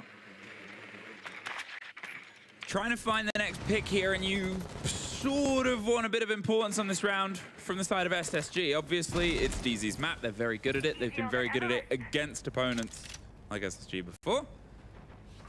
But if they start getting themselves into a bit of a burn, if they start getting their energy up before Border, where, as I said, SSG, they should have a really good showing on it. I love the plays that they do, no fish to catch on that C4. The plays that they do with quick sort of motions with that blitz. Huge take, though, from Ashton. Nafe gets one right back. They know exactly where Ashton's stuck. Can he win the fight? He just misses the first. Bolo gets the shakeout. And once again, with about 1:10 left, a 4 versus 2. Ooh, just saw him go by there. J90 from the rappel. He's holding off on the top of White Stairs now. He's expecting someone to still be out on that rappel. Of course, not the case, as Pamba starting to open up on the top floor. You see Bolo do the exact same thing, using the boogies to basically open up the entirety of Piano, which is really making sure that the rotation point between the two sides can no longer be freely used without really being afraid of being shot from up above. We are, of course, playing in Mining and Dining. I think it might be the one and only rhyming site in the game. There's your funnest fact. Yeah, I mean, I can't call any other. For those Roll fans out there. Reload. J90 with the Tubarao and a heck of a gun is just going to fire some warning shots. The Forest can maybe make some motion silently. Gets the back of one player. The second fight isn't his to win. DZ lose the first 2, but come back in force for the next 4. And NJR, I'm just going to repeat it because it's funny, calls him a stat player. Yeah, gets him right back to it. In response to what happened at the start of the game. Relatively quiet now between the two teams as we go to halftime. Takes a break, takes a moment. We can't trash talk every round, you know. Right, thank you. A normal freeze execute. He believes SSG are going to do a normal freeze execute. You know what you do, Dan? You go to the top floor so there's no freezer. Stop pointing at your head and saying big brain. Small brain. Very small brain. I'm swapping you out for monkeyness. I'm curious to see how much this plays into the big brain of Canadian. Obviously, you know, it's sort of, we took statistics on this map. We say get rid of Bard, never go Bard. 100% failure rate this map alone. But Kitchen as well, it's felt less popular, obviously, than the two mid-floor sites. It seems like whatever the meta is finding its feet in terms of attackers and defenders this game, you know, I'm curious if it's something that might get phased out slowly as well, you know? It's actually second favorite site right now in terms of defense. Well then. Mining dining first, 70%. Me then. Servers cooking 63 and reading dining 61. Okay. And then bar 30. So yeah, well, it's the odd one out. Thanks, Statman. No problem.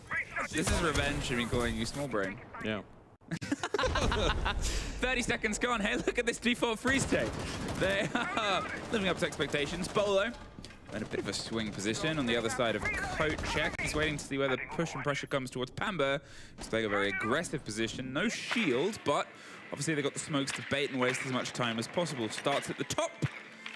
And the collapse will come slowly over the floors, just ensuring that there's not a Dark Zero player, Hallow Nafe, in a position to try and strike. Now, if this has been droned, and they aren't going to re-drone it, this could be bad.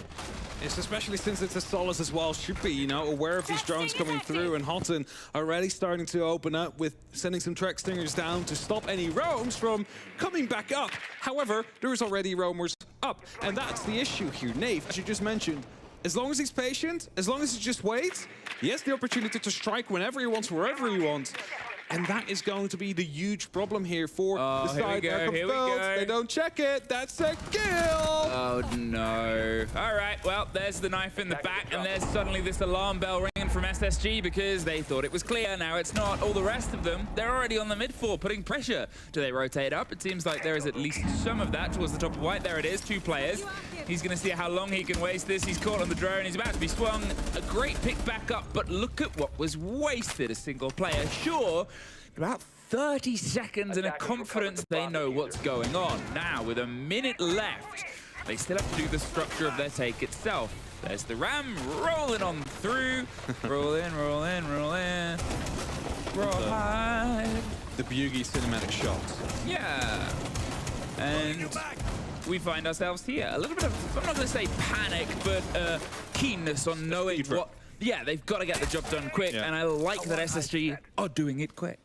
It's like they turn up the YouTube video speed to 1.25 speed, and they're like, okay, we're gonna prepare everything a bit quicker. Interesting use indeed. I'm not quite sure. Oh, the Trek Stingers, of course, to get rid of those. So they actually have the opportunity to start swinging back up, especially once the execute starts hitting. You might want to get that top floor control. The swing round, the smokes are in, Forrest is in as well. He's going to see if he can try and find a little spot, and does. Wow! That was like diving and sort of whipping and trying to find a single safe place. He's back and forth, but there it is! Oh! Step up for the execution. J90 is serving up pain in the kitchen. Pamba, he's got to make a bit of a move, but it's a post-plant situation. Suddenly, 2 versus 3 technically with NJR on the floor. He cannot be gifted it. There's the pick back up though. And there's the knock right back down. What a great bit of motion there from SSG.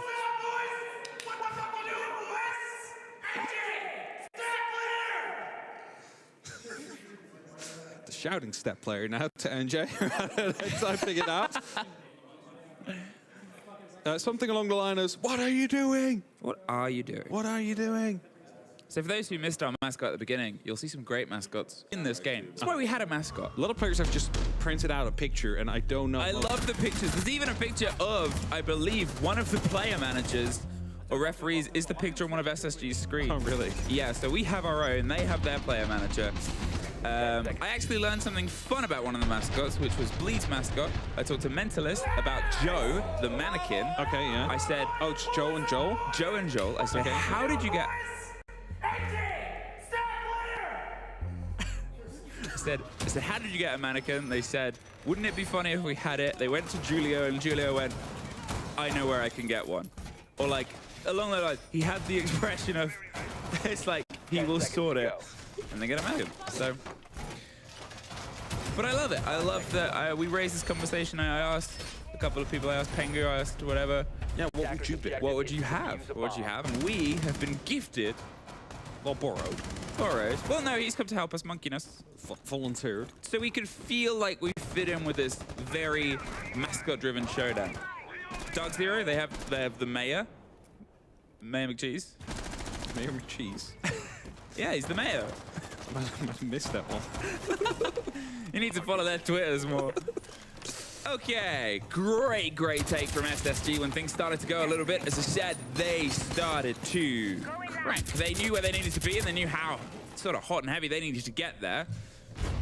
Nafe was the surprise strike before, but even with that lucky Na'Vi charm, let's see what he can do. The fun fact is with that Na'Vi charm, 3 of the best players in this tournament before this game started, Doki, Nafe, Citizen, all used to be on the same roster. Yeah. Imagine it now. Maybe one day they'll reunite under the same banner. Get Kenny, get Nello. Bring back the day. Foot's opening up from range. Not sure if there's anything there to stop it. Doesn't seem to be the case. The fire already went off on the back end side of things, and Houghton will shut down Panda. So it's gonna be the Solace God. Very aggressive entry there in terms of like positioning from the attacker out there. And as Dark Zero finding themselves with one less, it's also the Solace. Now, of course, you still have Canadian around on the pulse, has a good opportunity to read where the players are, especially vertically, but no opportunity to hunt down any of that utility now. There you have it. C4's already been prepped. On the Dust hunt. coming through, they're just waiting for the go sign as the hatches open up. Just seems like no one really wants to move there, though, so Canadian's just watching it. So no one's coming there. A minute on, pretty much the latest we've had every single player still standing at this point. A keen protection of the rotation with those gridlock tracks thingers. Trying to find that angle, just clear that little pocket cover of the plant, but it's a very awkward place to get your feet in, get the confidence. NJR's flipping around the bubbles, looks and goes for the cover. They're gonna just break it off and smash it. They're happy to take some control, but May have taken a while for one of these two teams to come out ahead of the other. A real back and forth affair on Cafe, but ultimately Virtus Pro close out NIP's map pick. Tim, we now step into Bank for map 2, which honestly I feel like it's probably going to be a 2-0 between these two teams with how close it is. It's so hard to call. It is, and NIP are no strangers at all to having to trade map picks and go and take somebody else's. So we'll see whether they're able to achieve that on Bank or not. But NIP, for me, had a really impressive period of play through Cafe there. They were, you know, they had a first half that was tough on them, and Virtus Pro had the run of things, and they really had to get themselves back into it on an attacking side that, you know, they've not always been the quickest on, not always been the most effective on, but they got the job done, and it was very, very close for them, taking Virtus Pro all the way. But it's also going to hit them hard, I'm sure, to have lost that one. I mean, a special shout-out has to go to Dan in this as well. Throughout the whole thing, we were celebrating him. He died a few more times towards the end of the game, but I think he was like 18-6 at one point. Really was the bright star for his team throughout the game. But I think as the rounds wore on, it really did become more of a team effort. And to be honest with you, even Shepard's 2-10 doesn't give away the game-winning round. Playing on the Yokai, and given this was a very defender-leaning Cafe, sorry, attacker-leaning Cafe, that single defensive round really, for me, was the big turning point in round 13. Yeah, it's, you know, I think for Virtus Pro now, if they're looking at moving forward, you know, which they will be, it's about not needing those moments. They need to now be getting in there. They had an opportunity, nice 4-2 start. They didn't really build on that, and I think, you know, yeah, it's now about knuckling down and saying, like I said a few times during the cast, I'd like to see them just a little bit more willing to take those gunfights on the roam. Don't give up the space so much. Don't give up the map control. You know, be willing to go and win them. You've got Dan who's going 18 kills. Yeah. You know, send him in, let him get a couple of kills. He did try going a little bit crazy with the jump out of White Window, I think it was, on the Aruna. He did get a 1-for-1 trade, and I was like, oh, wow, we've actually seen a little bit of aggression in this game. Things were being changed up. And that probably for me is the big ask coming into Bank, is can we see these two teams be willing to mix things up a little bit? It's been a little bit, dare I say, kind of stale and samey every single round, where the team's just kind of going, it's okay. We win that gunfight and everything changes, rather than being willing to try. Pasha waiting at the bottom of Brown Stairs for a backstab to try. Dan going out of White Window. So a little more aggression, a little more creativity and willingness, I think, will be the defining factor here on Bank. VP starting things off with a ban, though, of the Monty, taking away our resident shield operator. A big go-to, at least in the previous map, for Psych on the attack in a few of those attacking rounds was bringing the Monty along, and Grim going to follow from NIP. Fun thing is that Monty is the first time we've seen Virtus Pro step away from banning Ying in this competition. So keep your eyes on that at home. Will we see Ying brought along? And if we do, to how much effect will it be? Ying has, been picked up an awful lot when available, but also been banned out a lot of the time. Kaid and Clash will go. So the double shield ban coming in there. Clash is a really interesting ban. Spoke about it a little bit on that last map. We saw Cons play it once or twice in the first half. You can use it for blue stairs yeah. to good effect. But most teams haven't really done that for a while, No, right? we've not seen it in a little while. It's interesting. I think, again, for me, it's one of my favourite things when a team's trying to play like a rush-based sort of approach. It's really good to bring along there. Admittedly here, this kind of means for the first start of things, VP are going to be a little bit handicapped in a sense because they're going to have to face off against the Ying without that Clash on side. Still plenty of other things that you can employ, of course, and straight away you're looking towards things like what Dan's on, the Warden, the Azami for Pasha, things like that. We saw some beautiful use of Ying plus Stature in our game earlier on, where teams, or DZ in particular, were very, very good at disabling the Warden's gadget and then making use of the Candelas to make a push in. There is no EMP being picked up, at least in this attacking round coming out from NIP, though, so instead relying very heavily on that Ying just getting the job done directly. And it's a risk. It is a risk because, if you haven't dealt with the Warden, then you're basically just nullifying that gadget, or at least hoping that you can pick up a couple of kills of other players, that are sort of maybe around and peripheral to the Warden. But we'll see whether that's the case as we get on into things. It's round one then, NIP versus Virtus.pro on Bank. It is, let's not forget, the winner that will go through to those live stages. One way or another, whether they win or lose the next map, we will see them in the arena. So it is a big, big moment potentially for both of these teams here at Six Invitational 2024. Indeed. Right, let's get things underway. Top floor droning coming in first. Very similar to what you saw on Cafe. You will likely see full map clears coming on through. And that doesn't always mean sticking someone up on the top floor. Often it will, as you're seeing here from Pino, marching his way across. But more than anything else, it's making sure it is completely clear with drones and that you are safe to move through the ground floor. For now, at least, they've got to face off against Pasha, who's really committed himself towards this hold. Got himself inside of admin where the hatch is reinforced. And back himself away. They still have the one open inside of open area itself, actually. Joystick is hanging around that too, so both could drop through that and get safely back towards site. But at least for now, trying to force drones to be taken away from NIP, trying to slow them down, and away goes Pasha. Yeah, Pino is being the one who looks to push into that mid-floor hold. They need to be careful. Pino, of course, on the Ying. We just have Psycho out on the windows. So again, NIP all trying to support this top floor and mid-floor clearance. They know that they need to get hatch control before they are able to think about winning and planting. And no surprise to see Dan just hold up in red corridor there on the Warden, ready for any potential execution coming through. Now, Pino has got himself downstairs, which is good. I was a little worried initially with his positioning in the middle of the map. The Ying is such an important operator. You don't want to be losing that gadget. Ooh, the Twitch has missed one of the canisters, which is up on the table.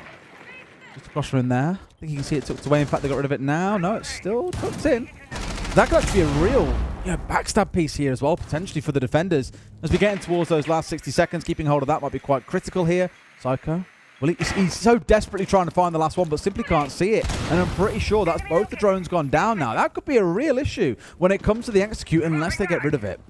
Certainly could be, and Virtus.pro are pretty well set up here. NIP have the hatch, but other than that, Virtus.pro are pretty well set up to just keep a hold of this. They haven't dealt with the Warden whatsoever, and Dan is able to just wait it out with the glasses on. The Candelas do nothing. There's been no push on the back of them. They're going to have to go at some point, as. Well, looking towards when these last few Candelas come rolling in, because that's the end of it. Then there's one left in back pocket, and maybe they're trying to bait out the entirety of Warden's gadget, but Dan has still got 3/4 left here. They've got garage control. They've got everything they need to hold on. This is going to be a real scrappy drop, Tim. Yeah, it's going to have to be. Wizard is in position, ready to use a bit of Capitão's utility. Oh, God, why is he there? Is on a run. Where is he? He's making it now down to server. He's just going to have to go in through the smoke. Makes it to the bomb chassis. It's so easy for Virtus.pro to pick that up, and you've got to ask the question of that very late rotate from Cons. I think maybe they were hoping for the hatch drop rather than having to go around, but without dealing with Dan, they knew that they had no choice, and Cons just on a last-ditch effort to try and run into the middle of site. We see it here through smoke canisters. Just has to try and throw the diffuser down. There's a nitro out. There's a shotgun out. There's no way that NIP are going to win that round. And just on the shape and size and how that first attack looked, I'm concerned for the Brazilian side here on bank. Maybe it's been a long day, Tim. Maybe I'm a little bit tired. Maybe I'm a little bit cranky. But this feels like there's two different teams kind of playing PvE, and then they clash for like 5 seconds at the very end of the round. Because not at all did we see Virtus Pro out roaming in the map. So there's no reason why NIP had to take things slow, you know. I think after 60 seconds we saw Joystick and Pasha. They started in open and then they dropped back to site after about inside a minute, 60 seconds. It wasn't even like it was stiff resistance up there. So what have NIP done with 1 minute and 45 seconds? They've got Psycho in to get rid of all the Goya Vulcan canisters. Yes, one did last a little bit longer than maybe intended, but that was about it. They've got Hibana to open up some of the walls inside a server. They haven't bothered with things like any kind of bolt drop. They haven't bothered with Garage or bothered with Marble. Everything has been focused around the server execute, and yet we're still getting down to the last 10 seconds, and Cons is like, oh shit, I need to get away from playing an open area and get myself down through blue and get this plant down as quick as we can. But always to just walk up to his face and go, really guys, is this how easy it is? And bam, and that's the end of the round. And I really hope coming into this we would see a little bit more proactivity from both teams. We'd see a little bit more bites, and again, it feels like two teams are playing PvE only to clash for 5 seconds at the very end of a round, and it doesn't feel particularly good to watch. Dan has started things out with Psycho, though, this round, so at least a little bit earlier on we're seeing a bit of a, I won't say aggression, but at least an attempt coming in. My main concern for NIP is that's Psycho gone. That's the Capital.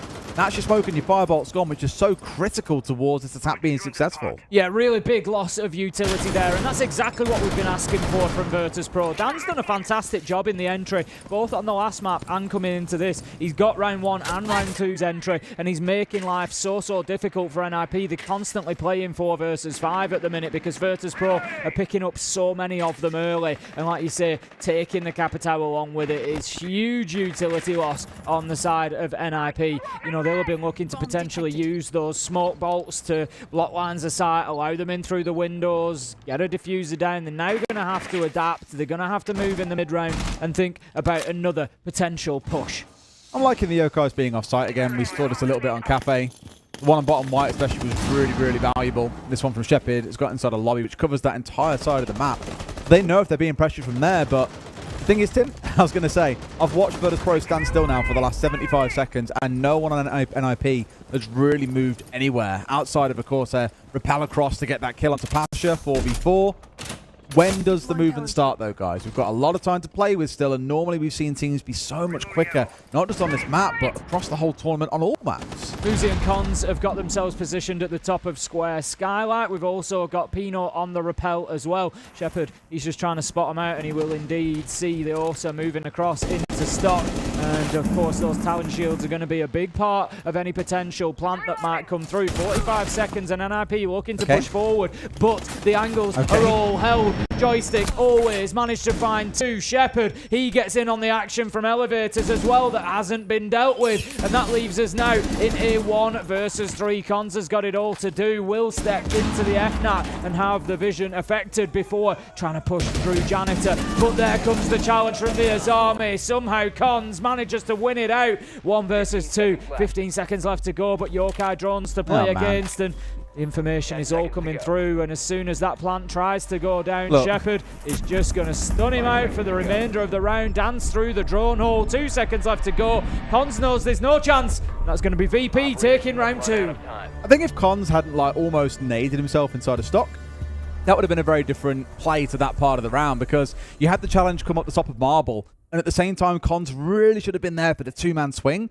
But the nade delayed him, and obviously once you said go to the team, everyone is going, they know what they've got to achieve, they know the focus, so just a small little bit of desync there, and I guess elsewhere on the execute, like Muzi and Pino very much going in solo, and everything just became a scrap of 1v1s constantly being taken by the players of NIP, if not 1v2s.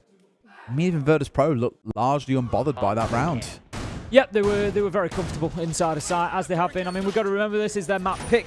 I mean, generally, historically, I've always kind of expected the Brazilian teams to be pretty good on bank, or at least, you know, have a good familiarity with it. It's always seems to have been a good map for them over the years, but NIP certainly showing us that they're a little bit off the pace here so far in the first couple of rounds. But let's not forget what happened on Cafe. NIP were able to fight their way back into things, but if they want to get that done, they're going to have to start sooner rather than later.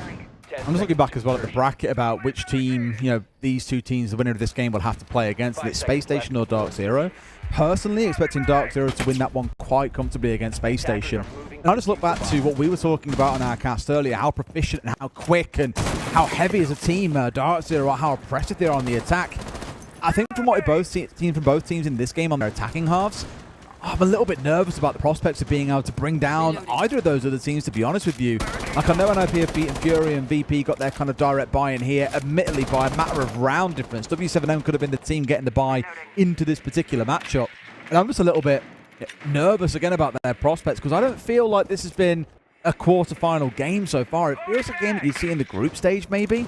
Just in terms of sheer, like, pace and the sharpness of both teams has lacked a little bit at points. Yes, Virtus.pro are the ones coming out on top, but got to see more from NIP. If they don't win this round, I really want to see a timeout and see them reset and think about a new approach. I like what Virtus.pro are doing here. They've got the open area hold, and sort of as we've asked, they've got players out on the roam a little bit. You got Joystick, you got Dan. They're off playing on the top floor. They're in stock and over in sort of meeting and banana area at the moment, and that's posing a problem for NIP. Something they've got to solve. Cons is looking to move in to the top floor. He's just outside of the square double door at the minute. Dan is aware of that angle. He's watching it from Janitor. He's actually going to drop away now. And again, 1 minute 15 has gone. Virtus.pro, they're happy to give up that top floor. And sometimes you just feel like, stick around, take those gunfights. You're winning them at the minute. But equally, they're winning rounds without having to. So I guess, why take the risk always? He's going to be watching for that drop to come through. There won't be anybody from NIP wanting to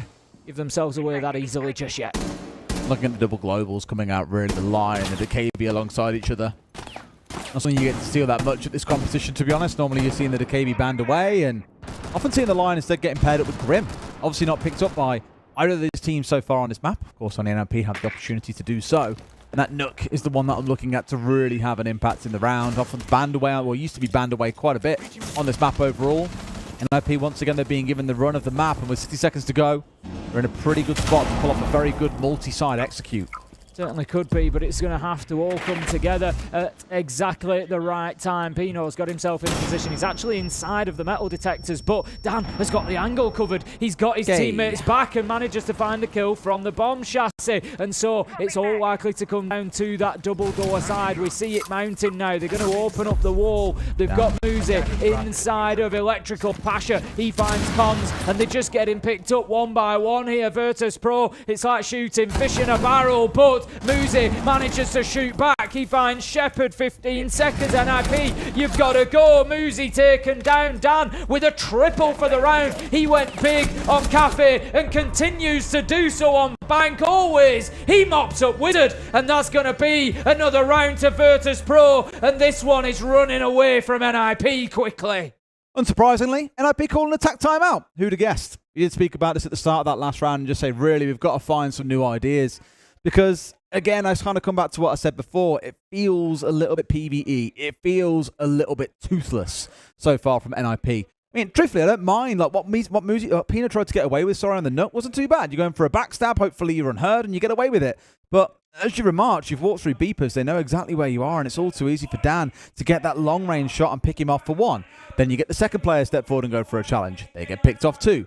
It's just kind of one after the other, a team completely out of sync. And again, I understand why this timeout has come through, but NIP do not look like a team on the same page against Virtus.pro. No, at the moment, I think you're absolutely right. I think it's probably the right time for Chubbs to be calling in that timeout and saying, look, I need to have some interjection as the coach here and try and just galvanise this team, because they're not creating situations whereby Virtus.pro, you need as attackers to create these lose-lose situations for the defenders. And, you know, I guess we keep saying, you know, like Virtus.pro, stick around on the roam, try and pick up a kill or two. But as I said in that round, they don't need to. So why bother? Because then it creates a situation where maybe NIP can single them out and can get them in a 2v1. And Virtus.pro are saying, you know what, we're not really going to lean into that. We're just not going to give you any opportunity to get a man advantage, to single us out, to, you know, isolate us. We're just going to play very cohesively. The site setups have been good. As you saw there, when Pino tried to push in, Dan had the long angle from Chassis. They just have each other covered. Always was watching the drop. It's all very nice inside a site from Virtus.pro. It is, yeah. And the key barrier here, for example, at the end of the kitchen counter, I was just like, these are the kind of things that as the attackers you look at and think, right, that is going to impede us being able to push into site. Do we hit that, for example, by getting in through printer window? Do we find some kind of vertical that we can nade it from at a nice angle? Again, it just feels a little bit toothless. It lacks any real bite. I've said it once, but I'll say it again. It lacks any real sophistication or ability to solve basic problems that Virtus.pro have put before NIP. So let's see things now change coming into this again. We've got the second quarter to play out, which I imagine means we're going to see a same 3-site rotation starting on the downstairs. Candace is going once again into very much the same position. No Twitch on side this round, it's worth noting, because that was arguably one of the saving graces for NIP and for Psycho in particular last time they attacked this site, was they could get rid of all that utility ahead of time. But think back to what I said, Tim. They had about 2 minutes to make full use of the map. There was no one out there owned for Virtus.pro. We had the 2 players inside of open area drop away within 60 seconds, and NIP didn't really achieve much in the next 90 seconds to the stage they were forced to just go for a plant and a bit of a Hail Mary.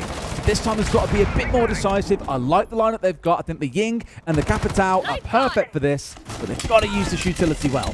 That's it, they force joystick back to site, as you said, within the first minute pretty much. So NIP, get yourselves inside the map, be confident, you've got the drones there, you know that he's gone, and you know that you can start pressuring. The hatches are open, so that's usually one of the jobs for the attackers, is go in there and get those hatches breached. They don't even need to do that in every case. There's only a couple that they need to open because they've been given one already. So NIP, you got everything you need, 1 minute 30, you've got mid-floor, now's time to go and take server.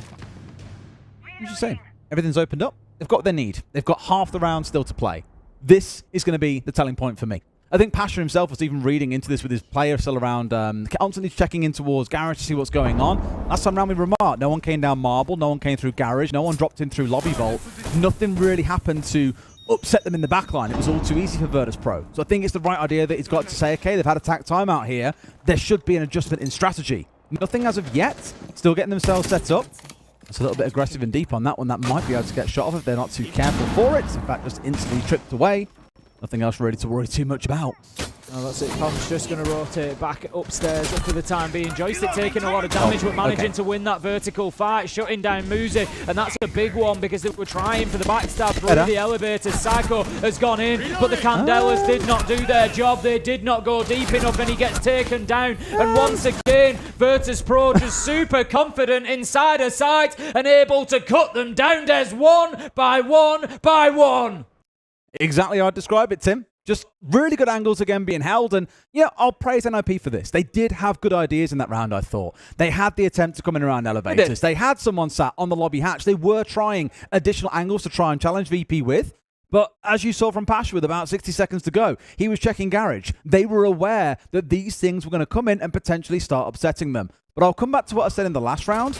I know they discovered the Kiva barrier a little bit later into the round, but they're not getting the bare basics of getting rid of, like, layer 1. Sure, you clear out the simple thing like a castle barricade, and then there's Kiva barriers through the entirety of the site that they have no way of getting with.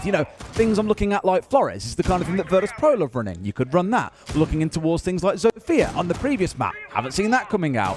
This round might be an interesting one because you've now got Pino going across to playing on the Carly that we spoke a little bit about last on the previous map. 4 of those charges can help you get rid of some of the utility that's scattered around the map.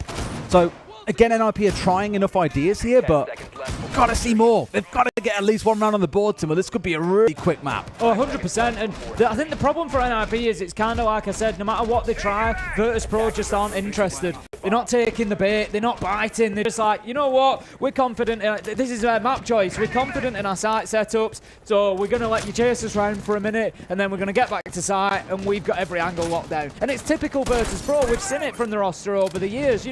We're confident in what we've got, and we're just going to do it better than you can possibly find an answer to. And right now, they are. You can't argue with it. I mean, I'm seeing, you know what, Tim, I like this one. I'm always seeing, we have seen Amaru come out, and there's always a spicy idea or two in the back pocket of a team that involves an Amaru in some way, shape, or form. So I'm really keeping an eye on Cons here and seeing what he's going to try and do. We know that Shepard had a really good power position around Elevator last time around. We had that kind of messed up swing where Cons was the one coming in through stock and self-naded himself, so it broke the timing a little bit. Here, at least, he's been forced away because we've seen that wall opened up, which is nice. Now what can they do with it? You've gained that area of the map for your control. It's not really easily playable. Instead, Shepard is having to hold top Marble. And this is where, historically, a frag grenade would follow up marble stairs. They get themselves a freebie. It's probably not going to happen here because nades, of course, can't do that anymore. But it does mean that if they know the player is sat there, Cons can come and shoot him straight in the back. The thing is, they can still use that same sort of technique potentially. If the nade goes in, Shepard will at least have to move, and it might well just budge him into that line of sight. But no, Pasha, Dan, they find a double. The nade comes in too late. Shepard doesn't need to move. Psycho finds Dan in a very late trade, but it's 4v2, and it's Virtus Pro running away with another round, and they're just showing us a mastery of defense here on the top floor of Bank. Again, try again, but Virtus Pro have just got every answer, it feels. They're aware of every potential backstab coming in from NIP. It's almost like there's not enough fight, like I keep on saying. It's toothless. They're trying their very best, but Virtus Pro have always got a response. Just got the answers. They do. It's a 4. I mean, and to be honest with you, the answer is just win your ones, mate. Like, they're turning around and shooting them in the head as NIP are trying to run at them. I mean, look at the kills down the left-hand side of your screen. Across all the rounds we've played so far, we've seen 7 kills come out from NIP across 5 of them.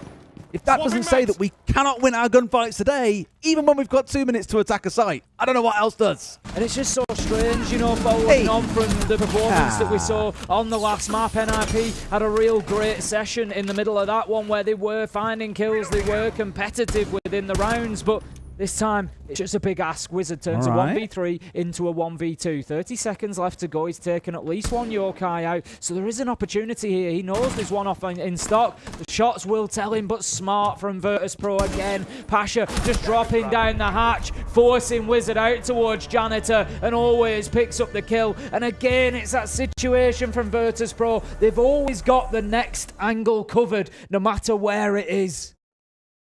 It's one of those classic things where it'd be so easy to look at this game and go, well, Virtus Pro aren't really having to do much anyway, therefore neither team is playing overly well. But we've said it a few times, they're winning their ones, and I love the trade that came through, by the way. When they did lose a player, immediately Pasha was there onto Muzi there. About half a second later, there was an immediate trade coming out of Pasha.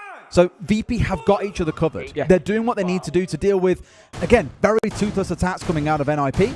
Last round now to step down into open area and staff. I imagine we're going to see exactly the same setup. They didn't even manage to get the quad wall opened up to him, and that's what I'm worried about. Even when they get through the castle barricade, it's almost like they've seen a Kiva barrier for the first time in their lives. I want to see them change up a little bit here. The Flores from Muzi, perfect. That's exactly what this team needs. You've still got to contend with things like the mute coming out here, but that's where a Thatcher would help out. Oh, look, we're also seeing one of those come along. This feels like the first time that I've seen a comp that is actually designed to deal with all the setup coming out of Virtus Pro. Does it mean they'll win the round? No, but it's arguably the best chance they'll get to do so. Yeah, that's it. NIP they've not really been short of ideas. I mean, they've dropped the Thatcher away, which isn't ideal for them, but we'll see, you know, how that impacts them progressing through. It's not like they've been short of ideas. They've not just kept, you know, running into exactly the same situation as we saw on Basement. You know, they tried to drop a different hatch. They tried to send the Candelas in, get in behind them. They've tried to do different things, but ultimately, because Virtus Pro are just kind of playing so turtle, it makes it very difficult for them things to have much of an impact. Can't stress enough how important I think Muzi is going to be in this round. You know, you've always had the Habana on side, so you can chew through castle barricades very, very comfortably. It feels like, again, for the first time, they've got the ability to chew through a bunch of these Kiva barriers. They won't be able to completely keep them away because, of course, they've recharged. You look towards the bottom right corner of your screen. You can see always deploying more as the round goes by, and they'll slowly recharge their way through, so they can replace 1 or 2. But given the amount of utility they've got, they should be able to get through a few and at least open up a small part of the site here, so it isn't a free walkthrough or a free hold, sorry, for Virtus Pro. Definitely, and they've got 2 minutes to do it. An absolute age on the clock. They've managed to force Virtus Pro back even quicker than they normally would. That's a really important spot that's just been opened up by Pino there, because we quite often see Shepard is actually in that position, needs to be careful. Quite often see somebody inside of that double door, just trying to hold on to that position, and the vertical up above it is going to make it a little bit more difficult for that to happen. But Psycho manages to open up from Tellers. He's got a long angle now right through the middle of site. That's going to cause Virtus Pro some issues if they want to rotate, but historically Virtus Pro have shown us that they will get themselves into position and they will just hold their angles. So far they've thrown at least a couple of those Flores drones into a mute jammer as well, which is not ideal. Managed to get themselves at least through the castle barricade, but now the rest of it I start looking at immediately turn towards the Kiva barriers. As mentioned, those things need to go, and in a way, you can see why they've banned it time and time again. They ban away the Azami almost every single game. This is the first time they haven't at this competition. And I think I can see why. They've really struggled to deal with them. It's just such a good example of what I was talking about with the teamwork as well. So Pino's opened up a vertical angle to stop them playing behind this quad wall, but they need the Hibana to open up the hole to give themselves that full angle. Pasha just keeps shooting the pellets Come off. on! It's just great team play between This versus is ridiculous! Oh my god! It hasn't been seen on drones, it's zapped off an exothermic, and it's still sat there taunting them, looking for the Selmas as well.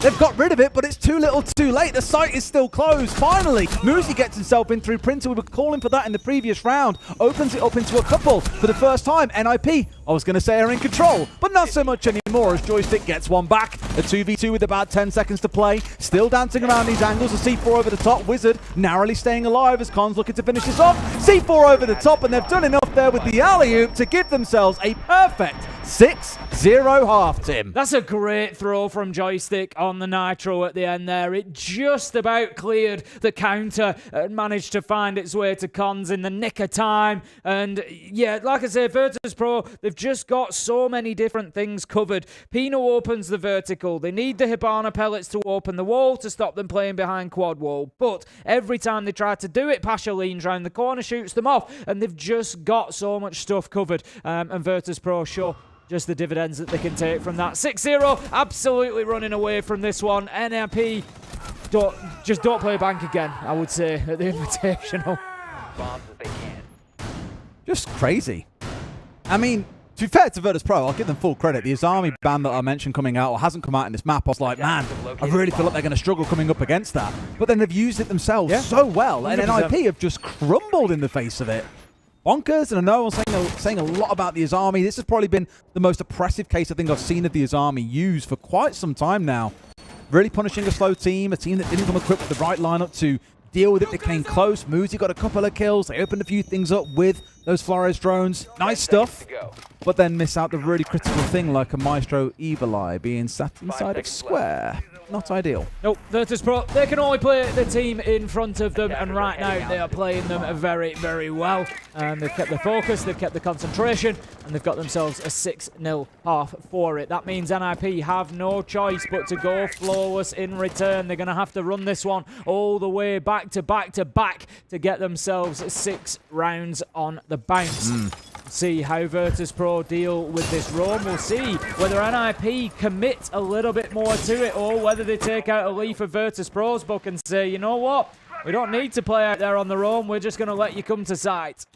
The kind of like hopium here is, as I always say, 2 halves to a game of Siege. You could see Virtus Pro come into this now and really struggle on the attacking side of things. Think about what we've seen on this site alone in itself.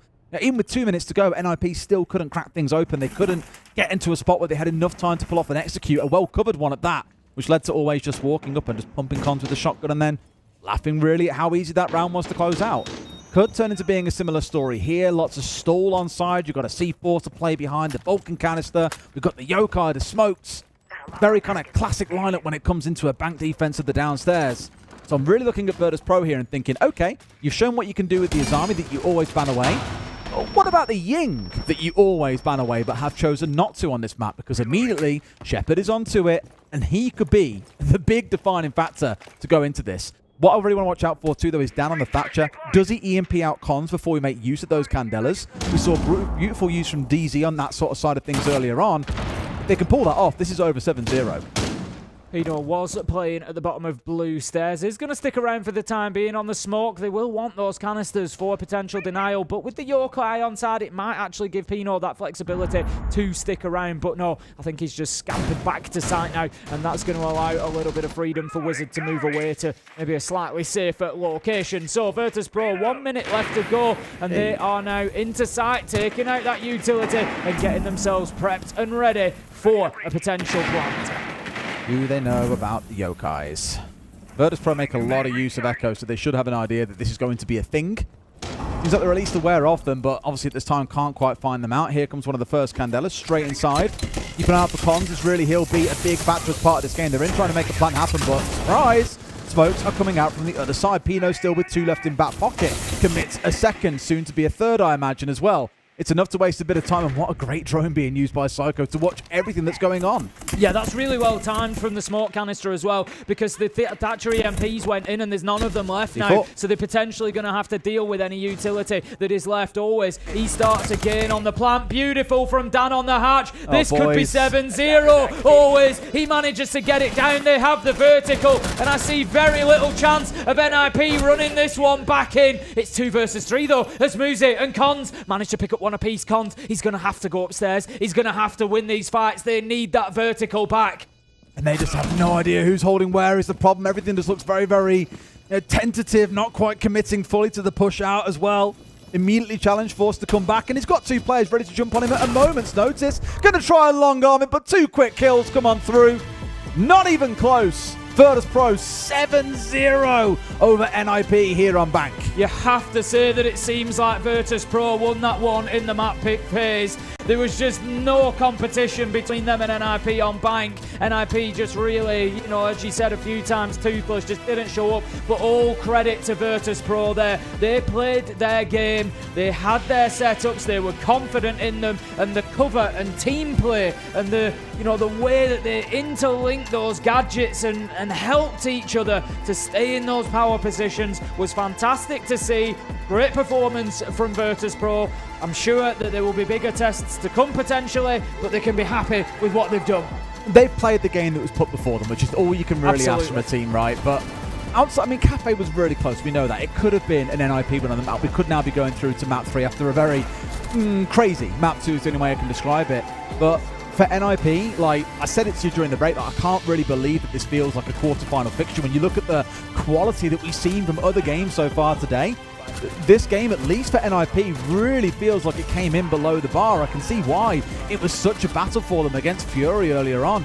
Now I worry now that if they drop into this lower bracket, I haven't checked out who they're playing against, but I wouldn't be shocked to see them going home in the next game. This does not look like the NIP that we know can make deep runs at competitions. Well, it's like I said at the beginning, I always feel with NIP like there's a point in a tournament that they will activate, but they just have to survive up until that point. And like you say, it's going to be a tough ask for them dropping down into the lower bracket.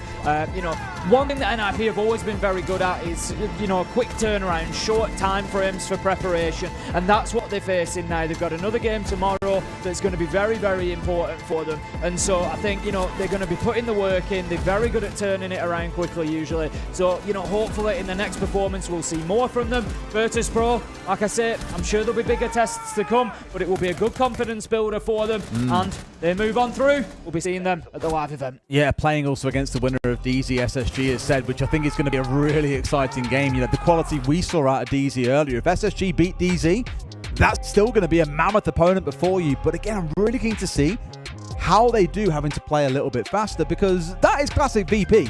That is slow, it's controlled, it's composed, it's got them a great result. But against a team that wants to go that little bit faster, can they keep up? Can they keep relying on Dan? Not too sure they can. And we can see there, look at Dan's EPS, 178, only took 2 deaths, 4-1. You remember I said about Dan on the entry, I said it at the beginning of the map, and he ends up 4-1. 86, just fantastic stats, and his stats for, we will have them in a second. The stats for the entire series, 29 kills, I think he'll be on. Absolutely crazy across 2 maps. He's really, outdone himself there. Fantastic play from Dan. I think he's had a brilliant series overall. And again, to be fair, you look at players like Shepard and we'll sit there and go, oh, he's 2-10 on Cafe. Again, his contribution goes beyond just what you see on the scoreboard at the best of times. This one, I think, was just from the previous maps. We haven't seen full involvement or inclusion here of the Bank stats. We'll see if we can get that updated for you and show you guys exactly how it looks. But it would otherwise be, as I say, 29 kills for Dan. Mega series coming out from him. End of the day from NIP, we've got to see a little bit more coming out of them in their next game. Otherwise, it's lights out. Good night. This is it, you look at, you picked up on Shepard maybe a couple of, but it's difficult when you've got Dan putting in nearly 30 kills in 2 maps and you're playing inside a site. Where do you find your kills? There ain't a lot going round when Dan's playing like that. It is hard, and I'll give it to him. He probably was a big defining factor in many of those Cafe rounds. Otherwise, like I say, I think we go through to a 3rd map there, and heaven knows how that could have gone between the two. I did not expect to go into Bank and see a 7-0, for example. I don't think anybody did. At this point of the tournament, those things get pretty rare, to be fair. But NIP, I'm sure they're going to be kicking themselves up. We all have a bad day at the office. NIP have certainly had one in map 2 there. But as I said at the time as well, Virtus.pro, all credit to them because they've gone out, they've got a fantastic job done. They've recognised where the difficulties would be for NIP, and they've really leaned into that and took advantage of it.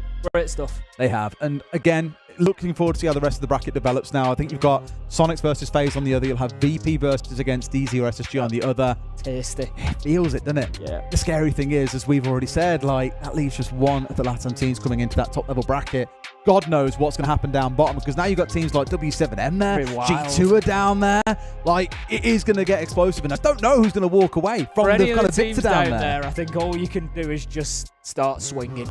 It's that sort of environment. You're just going to have to go into it swinging and try and take out anybody you can. Here you go. Here are the full stats for you then to have a look at. 29 and 11 for Dan. As said, mega performance coming out from him. Look on the other side, that's more than some of the players have got over there combined. It was bonkers. Yeah, Muzi, I think, had a really decent second map, but outside of that, the questions asked there about who's really going to step up for NIP when it counts. You know, anybody wondering about our EPS stat, that's like the player rating, and what we're looking at is 100 being a baseline of, you know, like what is that's acceptable the average, as the average, you know, across the tournament. You know, what is the average performance, how many kills, how many assists, it all feeds into that. So when you look at the side of NIP across the series, they've only had one player in Muzi and Wizard to a degree that have met that average level, that sort of expected level. When you've got Dan on the other side going, you know, 50% above, it shows where the difference has come in. It does. It does. Again, still lots to see from them to move forward. Just a reminder so you can see how this bracket stacks up. As we mentioned, we've got Sonics versus FaZe on the top end of the bracket, and just underneath that, it'll be Virtus.pro against the winner of Dark Zero versus SSG. That game is still ongoing. And I mentioned this after our game earlier, Tim. A lot of eyes now will be turning towards round 1 in the lower bracket. Those games play out tomorrow. It feels like a David Goliath in that very first one of W7M coming up against Fear X, for example. But the rest of them, without the exception maybe of looking at Liquid coming up against Falcons, those other 2 games could be really tight, I think. And even then, it's not a guarantee that Falcons won't have improved over the week and that Liquid actually have a real show on their hands tomorrow. Honestly, we've got some really good games coming up tomorrow. You look at that and it's so difficult to predict what's going to happen.